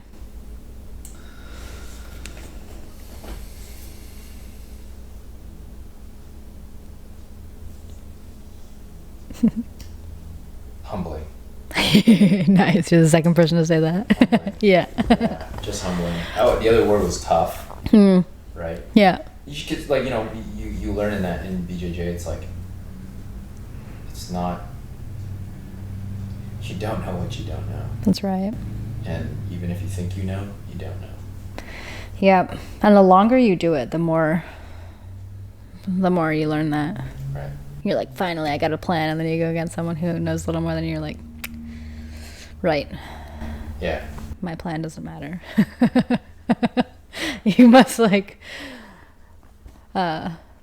surrender to the higher power, Just really. admit that you just don't know. Yeah. Just keep that thought. Don't change it. Don't think that you do know what you know because you don't. Yeah. Yeah. Once And you do, it's like you put yourself in a dangerous position. And it'd be bad. Yep. And just relax into the knowing that we're figuring it out. Yeah. All right. For Okay. this experience. Thank you. Yeah. That was fun. Yeah, I didn't even feel like we were on a podcast. I know. Conversation. This was natural. I can go forever. It was almost like, what, 2.5 hours there. Nice. Okay, well, I forgot to ask Alex this last time, but why don't you tell people where they can find you. Yeah, so if you want to, well, now my Instagram is like legit, and so you can find me at Coach Theo Z. So it'll look like Coach the Oz at Coach Theo, and then a Z at the end, or Z if you're American. You can also find me with my name. Nobody else has the name, so Theophilus Zhuang. I think you'll probably put that in the show notes or whatever. Yeah, and if you want, to get into the Fathers group and interested in that, we meet every Thursdays, 4 p.m. Pacific time, which is 7 p.m. Eastern time, and that's over Zoom. It's a free group, no nothing, just a space to be some of the most amazing fathers that I've ever met, friends that I never would have had if it wasn't for the group, and yeah, that's all I'm about. That's just, yeah. Cool. All right. Thank you for being here for the love of life. Thank you for doing this.